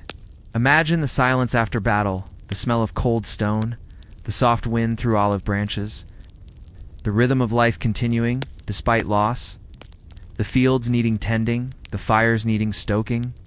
By daylight, Sparta was a city of order, of public drills and rhythmic marches, of boys in formation, elders seated in judgment, and hoplites sharpening blades beneath the olive trees. But when night fell, another part of Sparta stirred, one rarely spoken of, one that left no official records. The Cryptia, Sparta's secret police. An institution, part ritual, part surveillance, and part something darker. Its details remain blurred by time, whispered about but never fully explained. Let us walk gently through what we do know and what remains uncertain. The Cryptia was not a formal army, nor a civic council. Recruited from among the strongest and most promising young Spartans, usually those who had completed the Agoge, the rigorous state training system, the members of the Cryptia were selected for more than strength. They were chosen for obedience, silence, self-control. Once accepted, they disappeared from public view. There were no uniforms, no badges, no open duties. Only a task. What, then, was the purpose of the Cryptia? Historians disagree, but most accounts, particularly those from later Greek writers, suggest their main role was to control the Helot population. The Helots, native peoples of Laconia and Messenia, were an enslaved majority laboring in the fields, harvesting crops, raising livestock. The Spartans, though powerful, were few in number. They feared uprising. So, once a year, according to some sources, Sparta declared ritual war on the Helots, a symbolic gesture, one that allowed the Cryptia to act without legal consequence. They moved at night, in pairs or alone. They watched, listened, took note of those Helots who seemed strong, confident, outspoken, and they acted, quietly, without fanfare. Imagine yourself now as a member of the Cryptia. You live apart from the others, carry no food, relying instead on what you can take or find. You sleep in the open in silence. You are not allowed to be seen during the day. You walk through the hills. Beneath the stars you pass fields and olive groves. Unseen you listen to the soft sounds of Helot, village snatches of song, the murmur of conversation. You do not speak. You do not write. You only observe. You are a shadow among shadows. Even in ancient times, the Cryptia was seen as strange, both revered and feared. Some believed it was a final test of elite Spartan youth. Others called it cruelty masked as training. And some modern scholars argue the stories have been exaggerated or misunderstood entirely. Perhaps the Cryptia was not a formal institution, but a collection of customs and practices woven together by outsiders seeking to understand a closed world. We may never know. What is clear is this: Spartan society was built upon control. Control of the self through training, ritual, and silence. Control of others through structure, discipline, and force. The Cryptia, in its mystery, reflected this. It was not a story of honor, like Thermopylae. It was a story of power, quietly maintained, of obedience in the dark. A system not spoken of. It's only felt like a footstep on dry grass behind you. And so, the Cryptia passed from memory into myth. No statues commemorate them. No scrolls outline their code. Only scattered words from foreign writers remain shadowed accounts of a shadowed practice. But even now, in the quiet corridors of history, their presence lingers. A reminder that not all power declares itself. Some power waits, watches, whispers. The Spartan house was plain, rectangular, with an inner courtyard open to the sky. Built of mud brick and wood, shaded by simple porticos. There were few decorations. Walls were bare or whitewashed, floors of packed earth. No mosaics, no elaborate frescoes, no soft cushions. You walk inside and notice the stillness. The scent of olive oil from the kitchen. The faint smoke of a hearth fire smoldering in one corner. The quiet clink of metal as armor is stored, checked, maintained. This is a house of warriors, but also of mothers, children, and servants. A place where routine ruled every hour. In many Greek cities, women were confined and hidden, but not in Sparta. Here, aristocratic women held unusual power within the home and even beyond it. They managed estates, oversaw servants, arranged marriages, and maintained family honor. Spartan women were known for their strength, both physical and moral. They trained in athletics. They spoke freely in public. They owned land, and yet their lives were not leisurely. They were expected to uphold Spartan values at every moment, to raise strong sons, to keep Spartan traditions alive.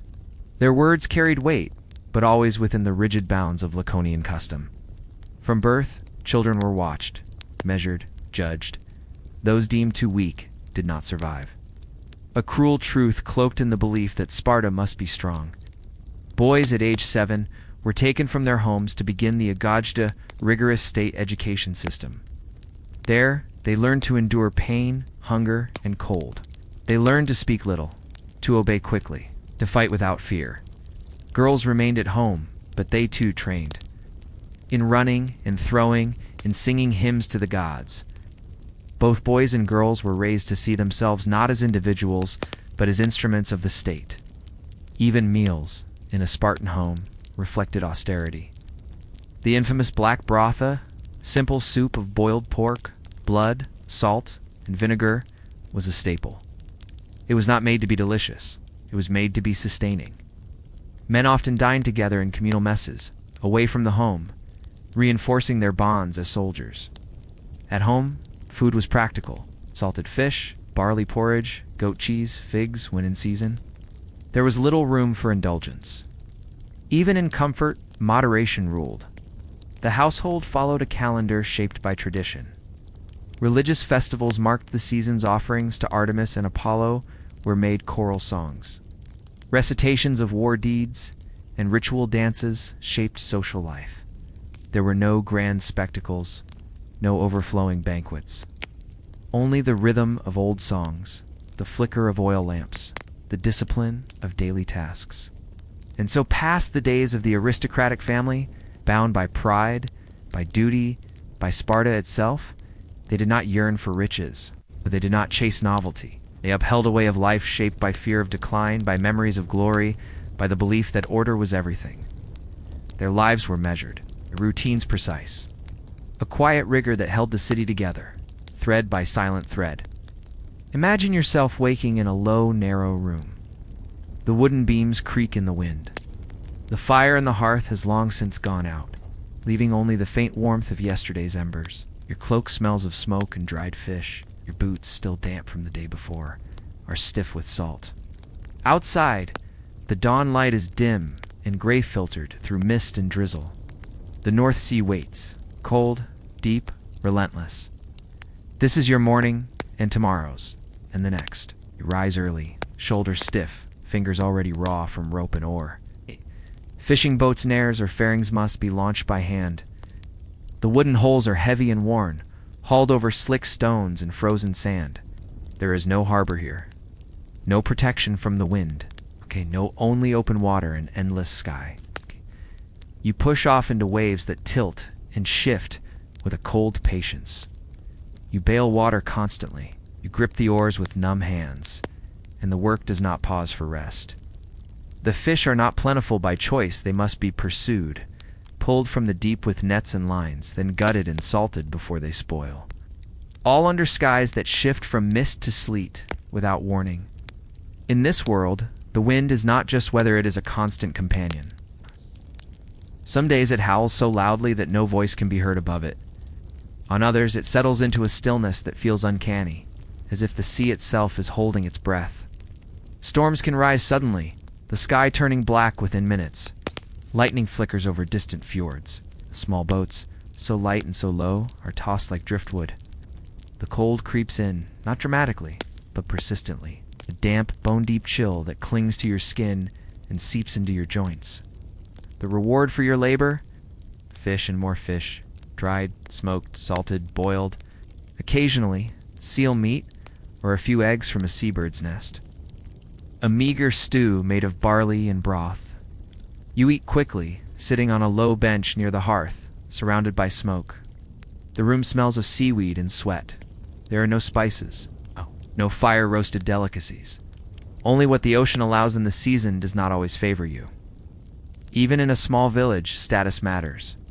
If your catch is poor, if your nets are torn, if your boat is leaking, you may find yourself out of favor. The wealthier families may take more of the salted stock for trade.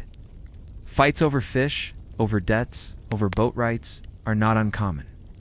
Words turn to fists, fists turn to knives. There is no written law, no court in these parts, only what the strongest can defend. Your home is shared with many family apprentices, often animals. The longhouse is dim, heated by a central fire that sends smoke up through a hole in the roof. Lice and fleas are constant. Dried seagrass or animal skins cover the floor. There is no privacy, only woven hangings between spaces. Children help mend nets. Women gut fish or dry hides. The rhythm of the day is dictated not by clocks, but by light and by the needs of the sea. There is no true rest. If you are not at sea, you are repairing gear, salting fish, preparing for a trade journey, patching roofs. There are festivals, yes, and moments of song. But they are short. Joy flickers, but never lingers. The sea calls again and again. From the salt-soaked shores of a northern village, we now set our course across the open sea. The wind still whispers. The waves still roll. But the path before us is one of legend, quietly told, patiently traced. This is the story of Leif Erikson, not in the clash of swords or the shout of conquest, but in the steady creak of wooden planks beneath a ship. In long, silent days on the water, and in the soft lapping of unknown shores. Leif was born around the year 970 in Iceland, perhaps Greenland, depending on the telling. His father, Eric the Red, had been exiled from Norway for killing a man, then exiled from Iceland for doing the same again. It was in exile that Eric discovered a new land to the west, Greenland, and settled it. So Leif grew up in a hard world. It's icebound, sparse, full of danger, but also full of possibility. In his youth, he likely heard stories passed from sailor to sailor, of lands even farther west, shrouded in mist and mystery. And Leif listened. Imagine the ship Leif would one day captain. Sleek, wide-bellied vessel carved from oak. Sturdy, but flexible in the waves. Its sail, square and heavy, stitched from wool. Its oars lined along the sides, like limbs ready to row. There were no cabins, no charts. Navigation came by sun, by stars, by instinct, and by memory of winds, of birds, of the color of water. To voyage into the unknown was not an act of boldness. It was a tradition. The Norse had always looked outward. Around the year 1000, Leif set sail. Some say he was following rumors from earlier Norse sailors like Bjarni, who had glimpsed new lands but never landed. Others say Leif simply wanted to explore. What is known is that he traveled west from Greenland, through seas cold and wide, studded with ice, and then land appeared. First came Halilan, likely Baffin Island with its flat stones and howling winds, then Markland forests thick with trees, likely Labrador. And finally, a place he called Vinland. Vinland was different. Gentle slopes, mild weather, wild grapes, according to the sagas. Rich pastures and rivers full of salmon. Leif and his crew built shelters there, wintered over. They chopped trees, hunted game, explored cautiously. It was not a large colony, not a conquest, just a foothold, whisper of what could be. When they returned home, they brought word of it. A land across the sea, a place unknown to Europe. Leif never returned to Vinland. He settled in Greenland, took over his father's estate, and faded quietly from the written records. His later years are obscure. No grand battles.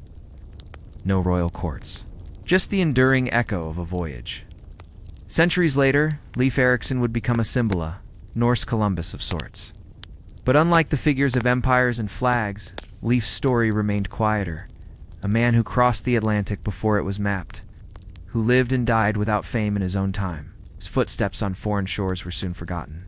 Out. Buried by tide and time. Imagine walking among stone foundations worn down by wind, silence so complete that even the waves seemed to whisper. We are now in Greenland, the western edge of Norse expansion. There was once life here. Homes, pastures, churches, trade, but now only moss-covered remains. Stone walls low to the ground. Whale bones bleaching under the sun, a faint outline of lives long gone. Tonight, we explore the quiet mystery of the Norse settlements in Greenland. How they arrived, how they thrived, and how, without warning, they vanished.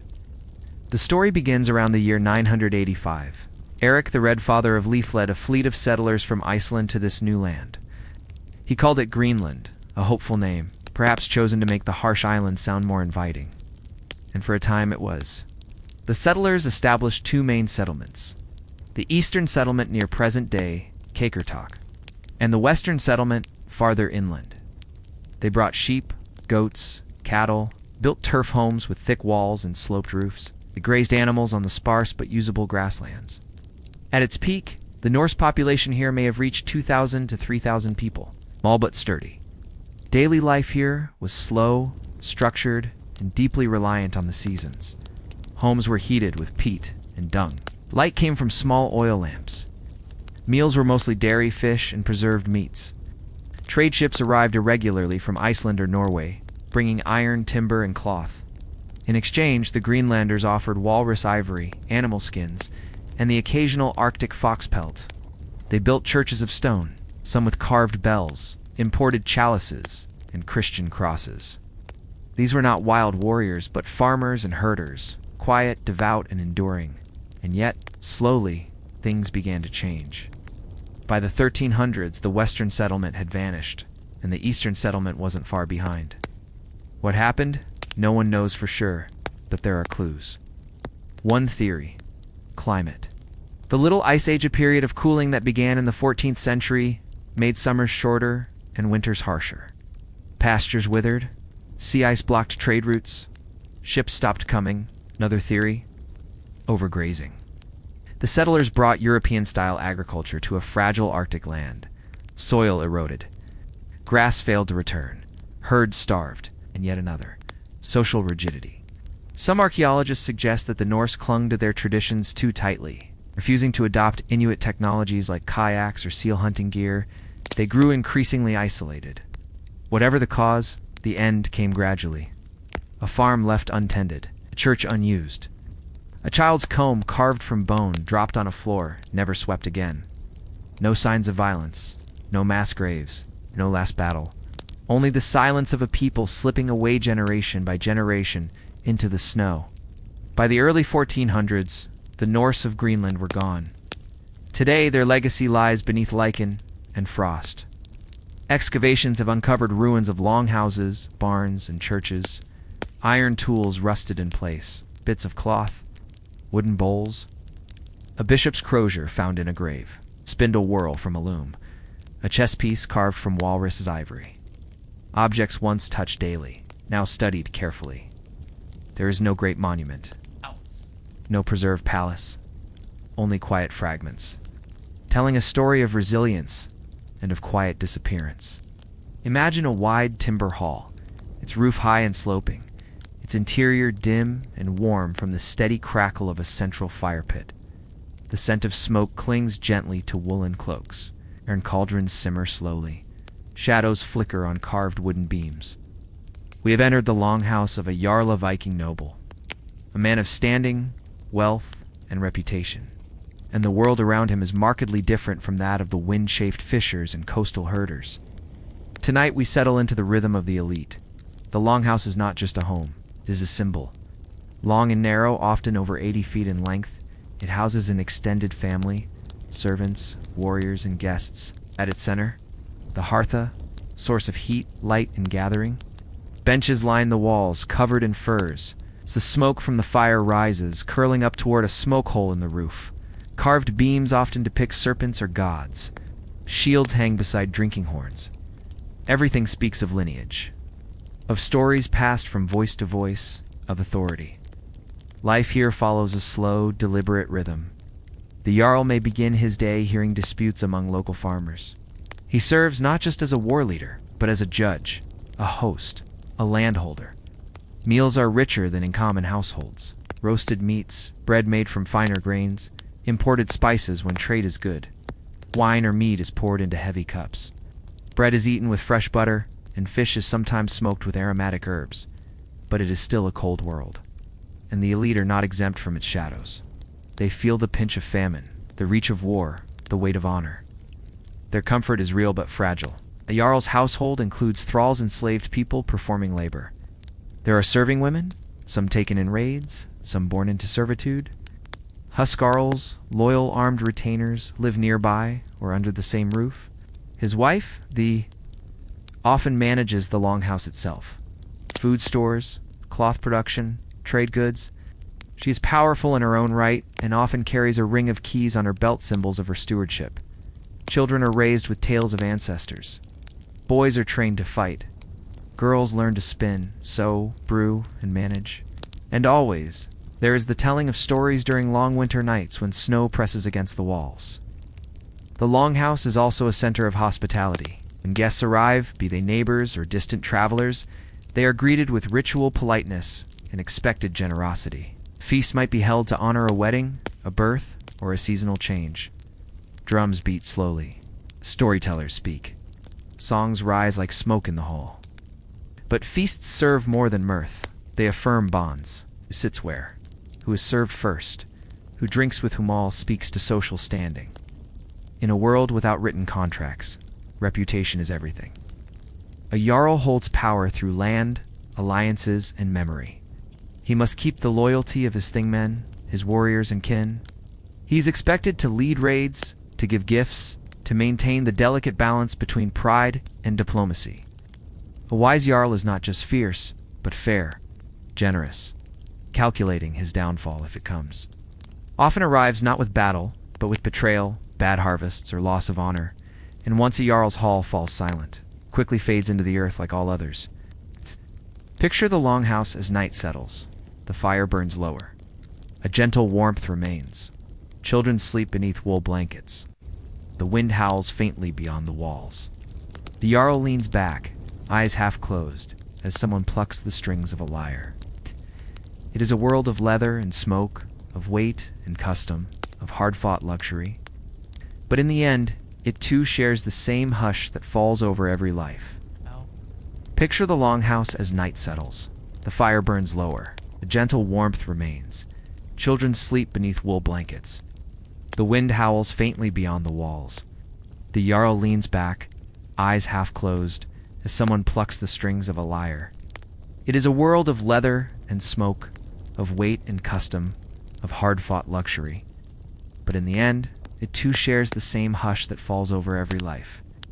Imagine waking before dawn. The air is sharp and dry, stinging your cheeks as you lift your head from the woolen cloak you've used as a blanket round you. Frost-covered grass, a distant ridge, a few thin clouds tracing the sky like pale smoke. This is the Central Asian steppe flat, unforgiving and endless in all directions. You are part of a Mongol caravan, a long line of men, women, and beasts, carrying goods across the vast interior of an empire that stretches from the cold forests of Siberia to the humid rice fields of China. And today, like every day, there is nothing to do but ride. Caravan life was a study in endurance. It was not glamorous, though riches sometimes waited at the end. It was not adventurous in the storybook sense, though danger was constant. It was, above all, repetitive dust, hooves, wind, a sense that the horizon never came closer. You might travel 25 miles in a day if the weather was kind, but often it was not. Rain turned earth into sucking mud. Drought made water scarce, forcing the caravan to alter course. And in winter, wind tore through woolen clothing like knives, carrying sand and snow in equal measure. The cold could numb your fingers so deeply that rain slipped from your hands without notice. The sun could crack your lips. And always your body ached, from the ride hips raw, legs stiff, neck burned from the constant squinting into the distance. Though the Mongol Empire offered relative stability, the famous Pax Mongolica, it was still a fragile peace. Bandits still roamed the edges. Unruly border clans, rival khanates, and ambitious local lords could all pose threats. Sometimes the greatest dangers weren't enemies, but other caravans. Dispute over a grazing spot, a water well, or even a stubborn camel could spark violence. You would need to know whom to bribe, whom to avoid, and how to disappear into the land when necessary. Sometimes a caravan simply vanished, swallowed by the steppe silence, its riders never seen again. The Mongol postal system, called the Yam, was efficient but also rigid. You had to pass checkpoints, known as relay stations, at strict intervals. You needed permits to use fresh horses. Failure to present the correct tokens or papers could result in arrest or worse, confiscation.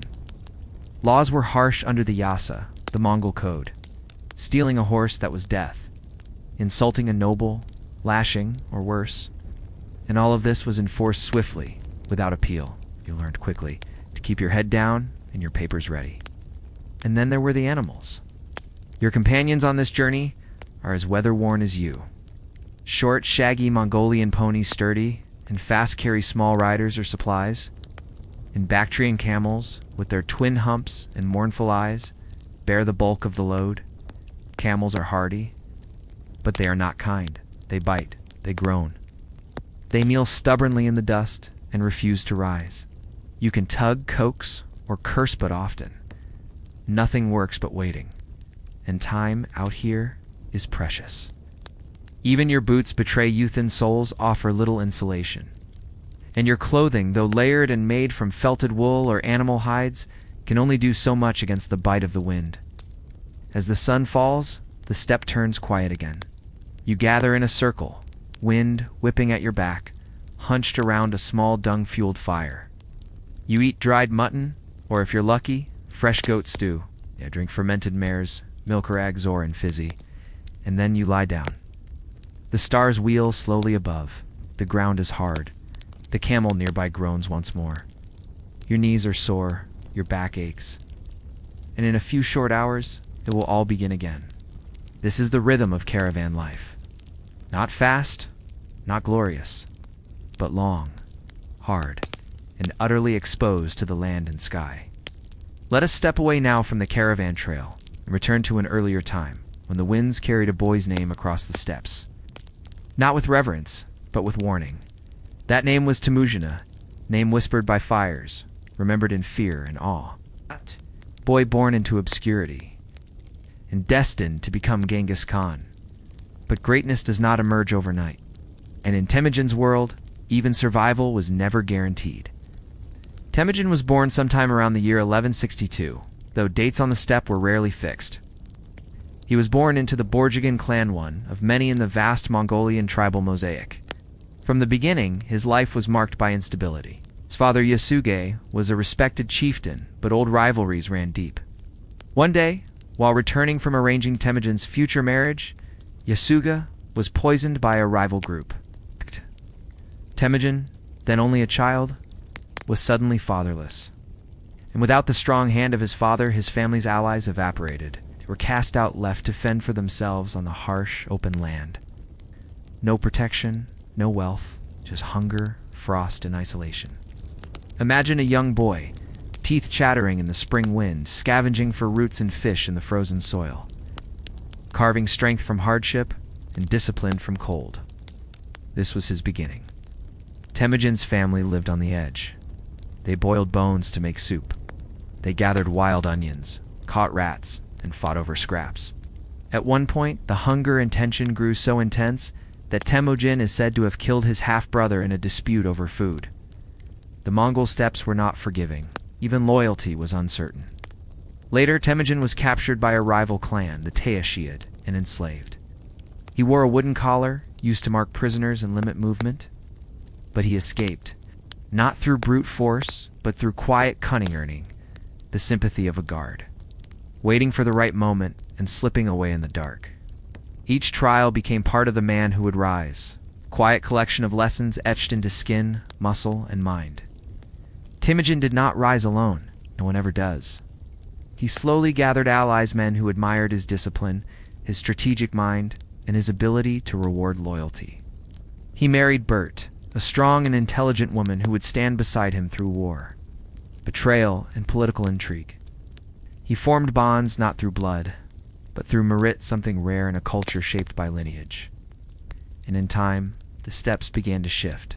One tribe after another pledged to his cause, some by choice, others by necessity. Temujin proved himself time and again in battle, not just as a warrior, but as a leader who could organize, communicate, and control. He divided his warriors into strict units, formalized a code of Lotha Yasa, and began to reshape the patchwork of tribal politics into something new, something terrifyingly efficient. In the year 1206, the tribal elders of the Mongol plateau met in a great council known as a Kurultai. And there, they gave Temujin a new name, Chinggis Khan, or, as we now say, Genghis Khan, universal ruler. From this point forward, the steppes were no longer scattered. They were forged into a singular machine of conquest, bound by one man's will. Under Genghis Khan, the Mongols would stretch farther than any empire before them. They would reach from Korea to Poland, from the Persian Gulf to the forests of Siberia. But this moment, this title was not an end. It was merely the beginning. What made Genghis Khan so enduring wasn't just his military genius. It was his ability to recognize potential in others, regardless of origin. He promoted generals from humble backgrounds. He welcomed ideas and advisors from different cultures, Hoosiers, Chinese, Persians, even former enemies. And he enforced a brutal but clear law. No one, not even nobles, were above it. Caravan routes became safer under his rule. Messengers traveled at high speed through a vast relay system. Trade flourished under his firm grip. But peace came through terror. Entire cities were leveled if they resisted. Empires shattered under the hooves of his riders. Still, for the Mongols, he was a stabilizer, a father to the nation. And when he died in 1227, his burial place was kept secret. To this day, no one knows where he lies, just that the wind still whispers his name. As we ride farther west across the wind-swept plains, the camel bells fall silent and the sand deepens. Here, the path grows quiet, not because it is empty, but because time itself has settled like dust upon forgotten cities. Imagine yourself standing at the edge of the Taklamakan Desert, a place so vast and dry that its very name means, you can go in, but you will never come out. Yet once long ago, people lived here, throve here, and among the drifting dunes lie the remains of a city now called Nia. Nia was never grand in the way of Rome or Chang'an. It wasn't famous for gold or monuments, but in its silence, it holds a strange and quiet mystery. A record of lives paused in time. What we know comes from what the desert preserved. The dry climate froze centuries-old documents, tools, and even food in eerie stillness. Scrolls made of wood and leather speak of marriages, debts, land disputes. Records of ordinary life frozen mid-sentence. You can picture it. A small settlement sitting near an oasis, flanked by mulberry trees and crumbling mud brick homes. Camels resting in the heat, baskets of silk and dried apricots stored in cool rooms, bellow ground. And then the emptiness. The voices vanished. In the early 20th century, explorers like R.L. Stein ventured into these empty places. They followed old trails used by monks, merchants, and kings, and dug gently into the dust. What they found was startling. They unearthed coins from Rome, Buddhist scriptures in Sanskrit and Kharosthi, Chinese ink writings, and Greco-Bactrian pottery, all in one place. Here in the desert silence lay proof of an ancient interconnected world. A small town, yes, but a vital node in the Silk Road's network, okay? A place where East met West, not in war or drama, but in quiet exchange. But why did it disappear? There is no record of war, no fire, no conquest. Instead, there was simply a drying. The rivers shrank. The oases retreated into the dust, and the people, too, slowly walked away. Environmental change over many decades made the place unlivable. As caravan routes shifted and water receded, Nia faded into memory. It was not destroyed. It was gently erased. Nia is not alone. Other cities, Moran, Dandunlik, Lulandot, the Taklamakan's ghostly frontier. Moran, for example, held a Buddhist monastery with wall paintings so vivid that even today, the colors seem to whisper of forgotten artists. A monk might have once sat in the cool stone shade, painting tales of the Buddha while outside. Camels snorted in the sun. In Dandanulik, archaeologists discovered wooden documents, written in a mixture of languages Sogdian, Chinese, Prakrit testaments to a polyglot population of traders, scribes, and pilgrims. Each of these sites tells us the same story. The Silk Road was not merely a highway for goods. It was a vast web of cultures quietly colliding. And here, in these lost places, the past lingers gently. There is something humbling about walking through these ruins. They are small, modest, human-sized. You can still see footprints hardened in clay. Door frames that once held fabric curtains. Ink still stained on broken writing boards. No grandeur. No epic collapse. Just the slow breath of time. settling into silence. Now that we've walked through the dry bones of abandoned cities and wandered with camel herders through dust and hardship, we turn inward toward walls that kept the desert at bay. Imagine yourself standing before a great gate, thick wooden doors banded in iron, slowly creaking open at your caravan's approach. You've arrived at a caravanserai, a safe place, a rest, behind its walls. A different rhythm entirely. A caravanserai was part inn, part fort, part marketplace. These compounds dotted the Silk Road at regular intervals, every day's journey, or so, serving as hubs for merchants, messengers, pilgrims, and even animals. But not all caravanserais were equal. Some were modest stone enclosures. Others, like the one we're about to visit, were luxurious compounds, maintained by wealthy merchant families who understood that hospitality was power. The caravanserai owner was not a humble innkeeper. He was a gatekeeper to the world. His day began early, before the camels arrived. Servants swept the courtyards, watered the troughs, lit lanterns in alcoves still shadowed in dawn. The owner, dressed in soft robes, perhaps Turkish cotton or Persian silkwood, paced the verandas, consulting scrolls and ledgers.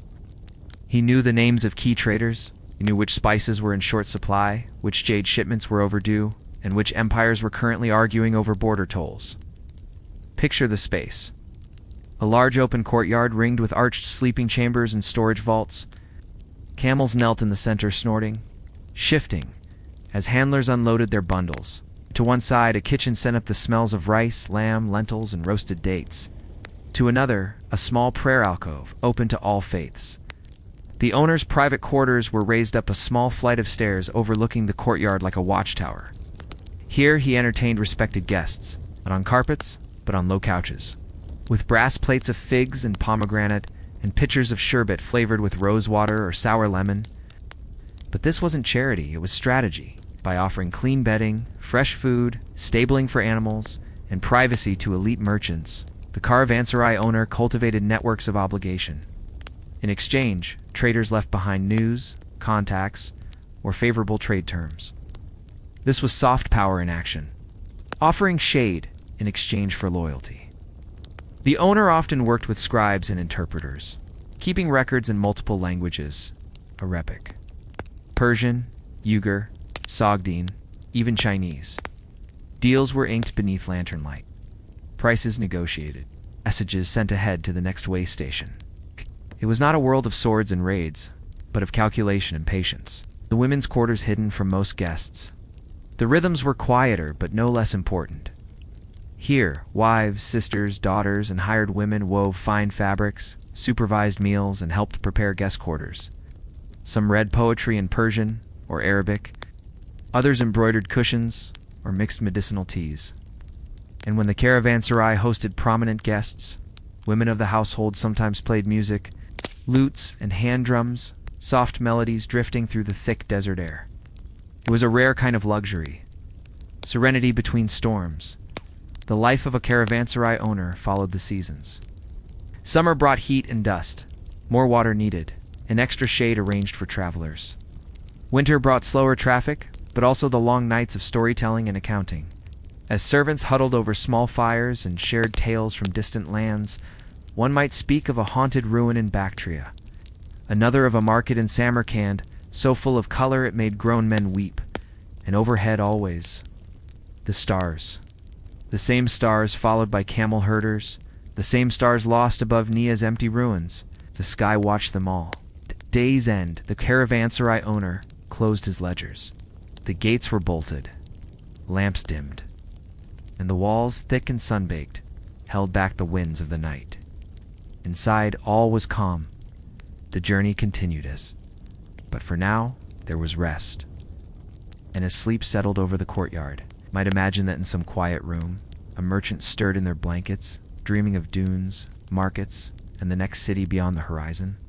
Imagine waking not to the sound of birdsong or city bells, but to the deep groan of timbers flexing with the swell.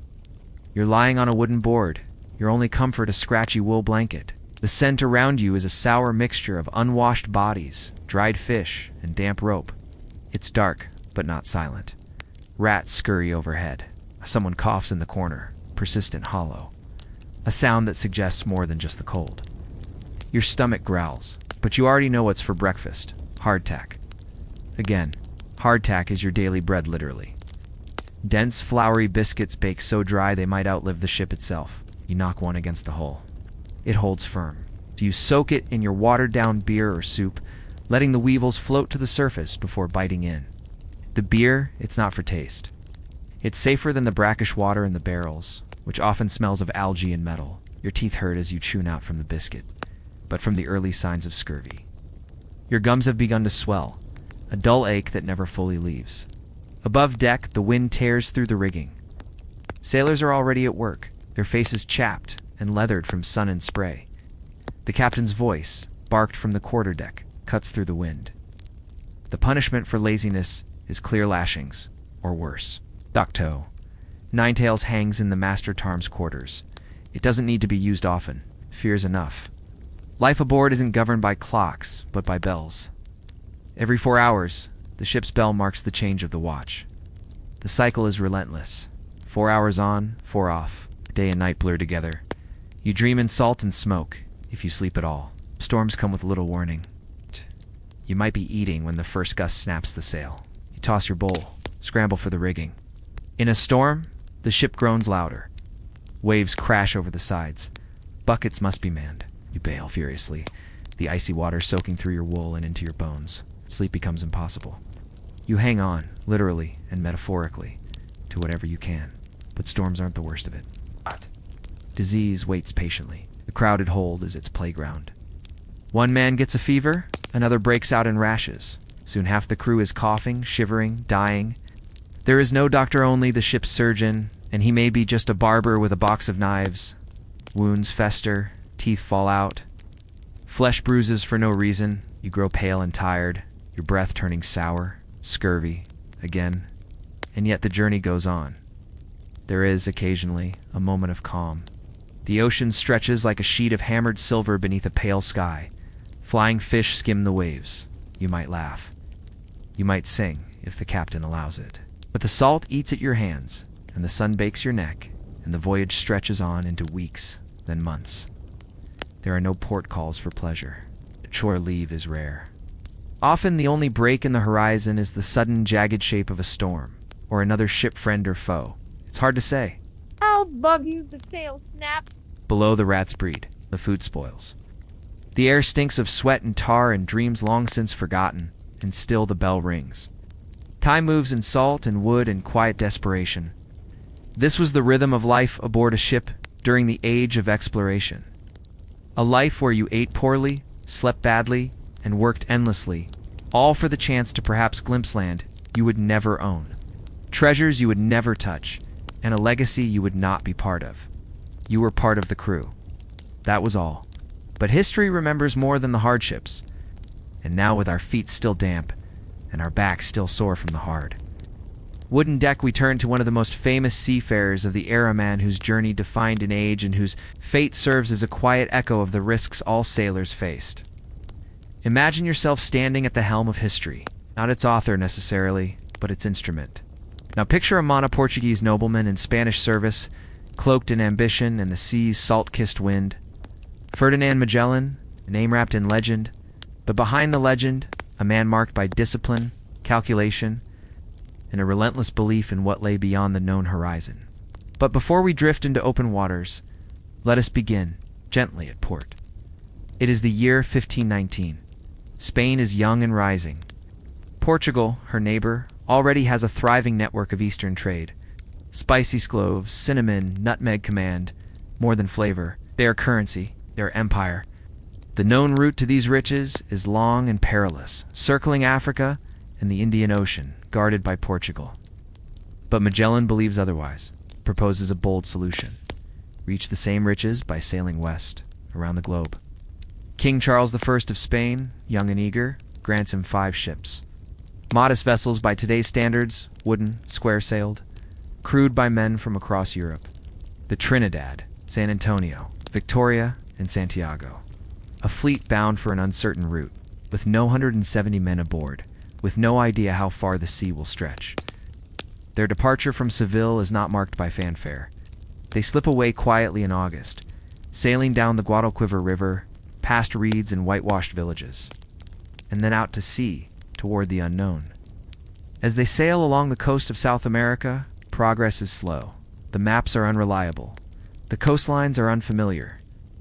They search not just for a passage, but for evidence that such a passage even exists. Weeks become months. Discipline begins to fray. Food supplies rot. The men grow suspicious. Why trust this Portuguese captain leading a Spanish fleet? Mutiny brews. And on a freezing night in Patagonia, mutiny bursts into the open. 3 ships turn against Magellan, quells the revolt decisively, but without theatrical cruelty. 1 captain is executed. Others are marooned. Order is restored, but not peace. Trust remains elusive, and the cold grows worse. They spend the winter in a bleak harbor, later called Porto, and icy winds howled through the rigging. The men eat salted meat and biscuits, drink diluted wine. 1 ship, the Santiago, is sent ahead to scout and is wrecked. Morale sours further. And yet the sea eventually reveals its secret. In October 1520, Magellan finds a narrow, twisting waterway, a passage cutting through the southern tip of the continent. The straits are dangerous. Fog hangs thick. Currents swirl unpredictably. Cliffs loom. It takes a month to pass through. 1 ship deserts, but at the other end, the open Pacific. Magellan names it the Mar, the peaceful sea. A quiet irony. For the next 3 months, they see no land. The peaceful Pacific becomes a slow torment. Food dwindles to crumbs. Leather belts and sawdust are boiled into soup. Rats are caught and eaten. Scurvy blossoms, silently blackening gums, loosening teeth, weakening limbs. Many die. The ocean is vast beyond imagination, larger than any man expected. But finally, they reach the islands of what is now the Philippines. It is here that the expedition so long defined by ocean and wind collides with land, politics, and fate. Magellan, perhaps weary, perhaps zealous, involves himself in a local conflict between rival island chiefs.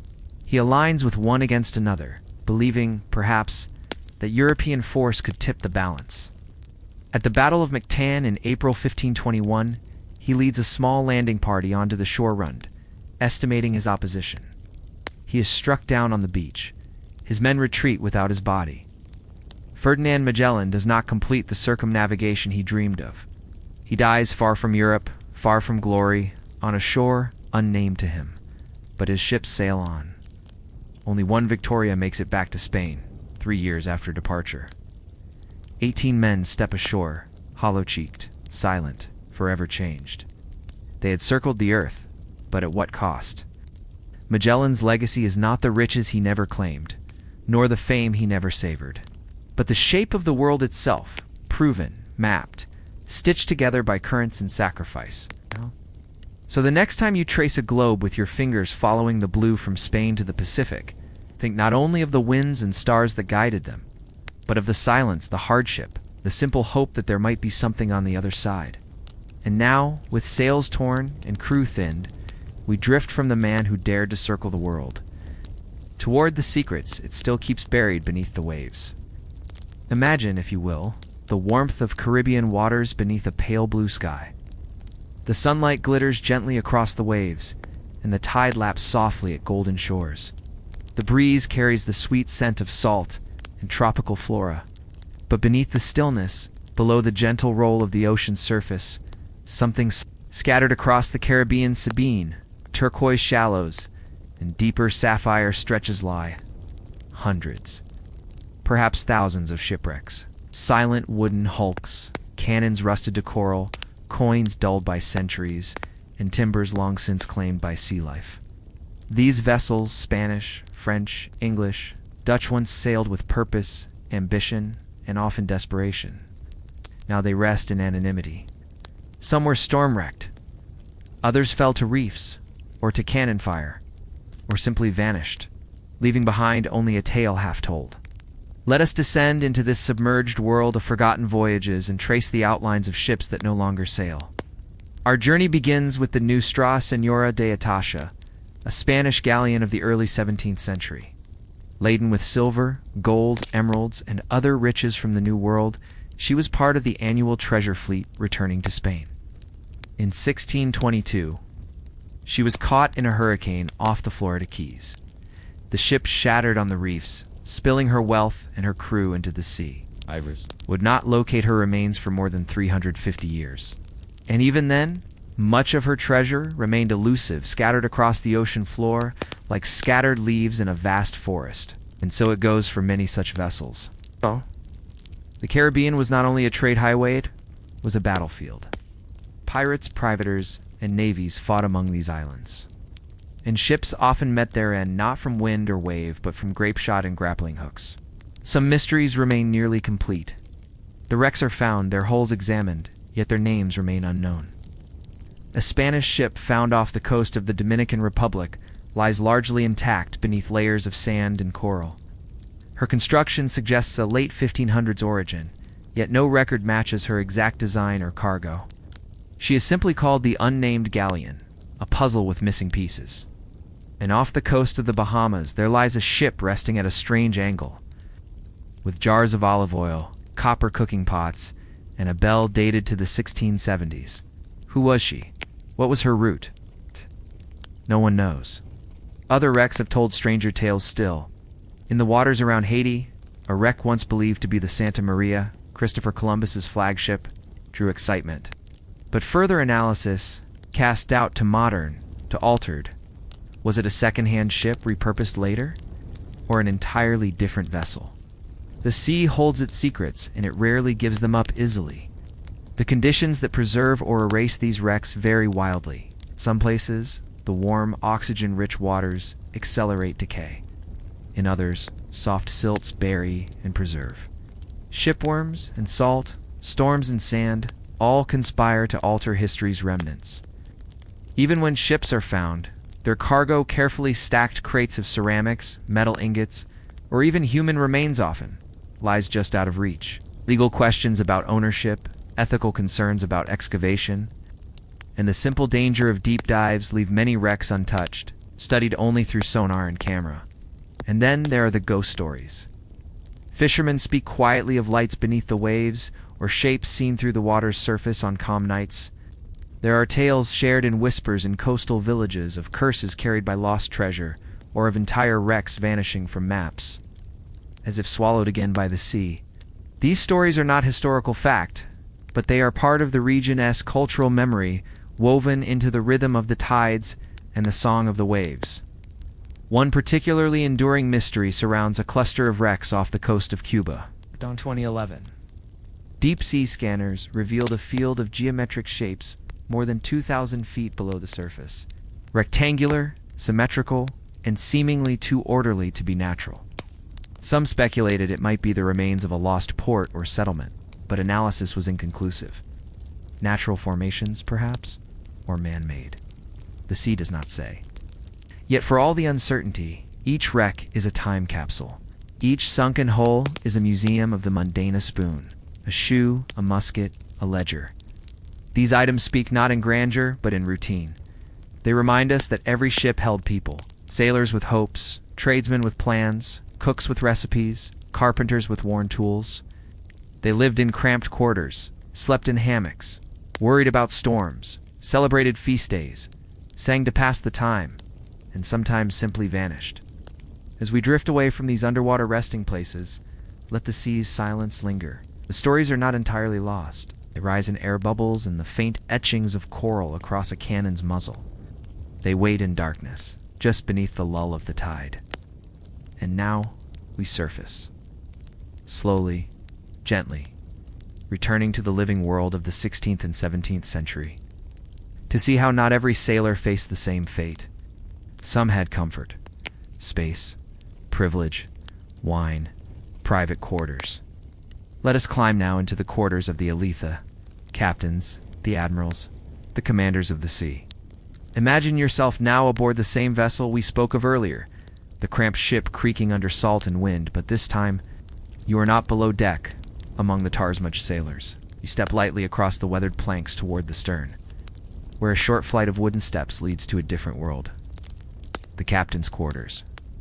Here the air smells faintly of ink, wax, and tobacco rather than brine and mildew.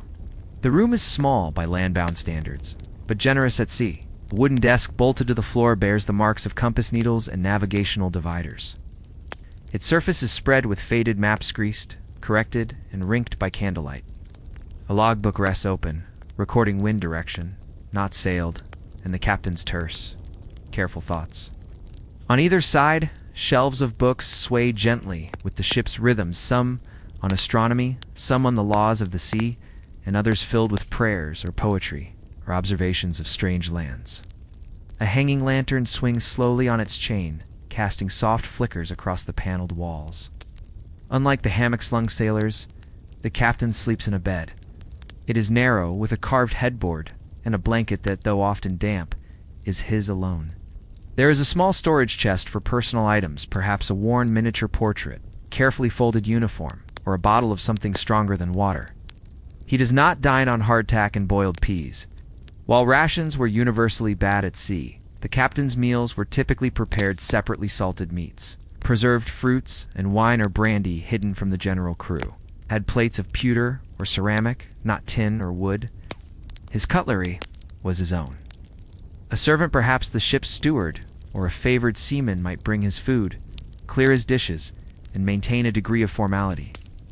Even when storms battered the hull, command came with its own hardships, of course. Isolation, responsibility, and the weight of discipline. The captain could not relax among the men. He was the enforcer of order, the bearer of the lash, the voice of command in moments of panic.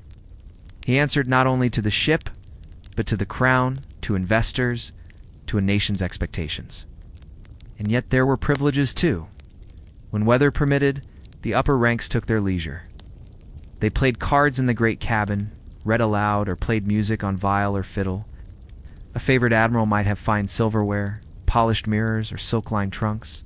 Some ships even carried live poultry or small livestock to ensure fresher meals for officers, while the crew ate salted fish and mold-flecked biscuit. The architecture of the ship itself reflected this hierarchy. From the keel to the topmast, every inch was coded by rank. The forecastle at the bow, the domain of common sailors. The middle decks, functional, loud, and crowded. In the sterner world of quiet calculation, where decisions were made in a paneled cabin smelling faintly of varnish and tobacco. In the largest flagships, admirals might have entire suites, a sleeping cabin, a chart room, and a separate wardroom for entertaining other officers. But even aboard smaller vessels, a distinct barrier was maintained. The captain's cabin, often called the Great Cabin, had windows, sometimes with shutters that could be opened in calm weather, allowing in light and a rare sea breeze. The crew, by contrast, lived without sunlight for much of the day. Command also came with correspondence. Captains wrote letters home when they could short, often cautious notes wrapped in oilcloth, passed to other ships or ports. They received orders from naval ministries or merchant boards, sealed with wax, and often months out of date by the time they arrived. There was ceremony in their lives. Morning inspections, log readings, and on ships of war. Formal watches where the captain would appear in full uniform, every brass button polished. And should a man die captain or crew, there would be a burial at sea. Weighted with shot, accompanied by silence and the gentle tilt of the ship beneath one's feet. Perhaps most telling of the captain's authority was his authority to grant or deny shore leave, to grant marriage approval in colonial ports, to dispense justice, and sometimes even to hang. Even a captain's power had its limits. Ill winds, mutiny, and disease cared little for rank. When storms tore masts from the deck, or scurvy swelled men's gums, there was little distinction between officer and crew. In moments of true crisis, all hands were simply men at sea. Still, the line was drawn again as soon as calm returned. And thus, while the captain lived in more comfort, it was a comfort tempered by duty. A separation from the world of his crew, and yet always a part of the same fragile wooden world, surrounded by water, dependent on wind and luck. Let us now gently step back from the polished compass, from the faint scent of oiled wood and candle wax, from the mutter of strategy whispered over maps. Let us step off the ship entirely, returning from the 17th century waters to a world where your pillow is dry, your room still, and your bed safe from rolling tides. A reflection awaits us. And so our journey across the high seas draws to a quiet close. From the salt-stiffened ropes and endless gray horizon of a sailor's daily grind, to the ambitious and fateful voyage of Ferdinand Magellan, whose route circled the earth but not his own lifetime. From the scattered remnants of broken ships lying silently beneath Caribbean waters, now to the slightly better fare and solitude of the captain's quarters, where decisions were made amid charts and candlelight. Through each deck, each gust of wind, and each shift in the sails, we have sailed not just across oceans, but through time.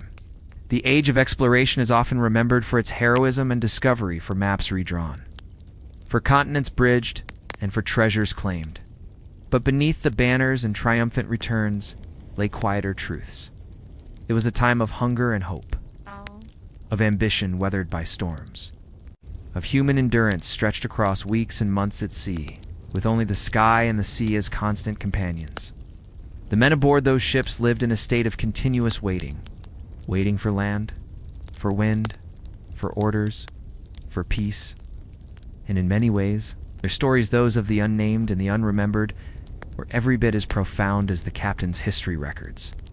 Imagine now, the ship quiet for the night, the sails reefed, the stars wheeling slowly overhead, a lone bell marking the watch.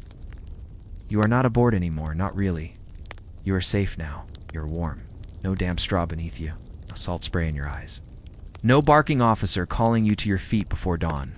Only the distant echo of waves and the quiet creak of memory. Let them fade, if you wish. Let the winds grow still. You have traveled far enough for one night. Sleep gently. Sleep well. You are home.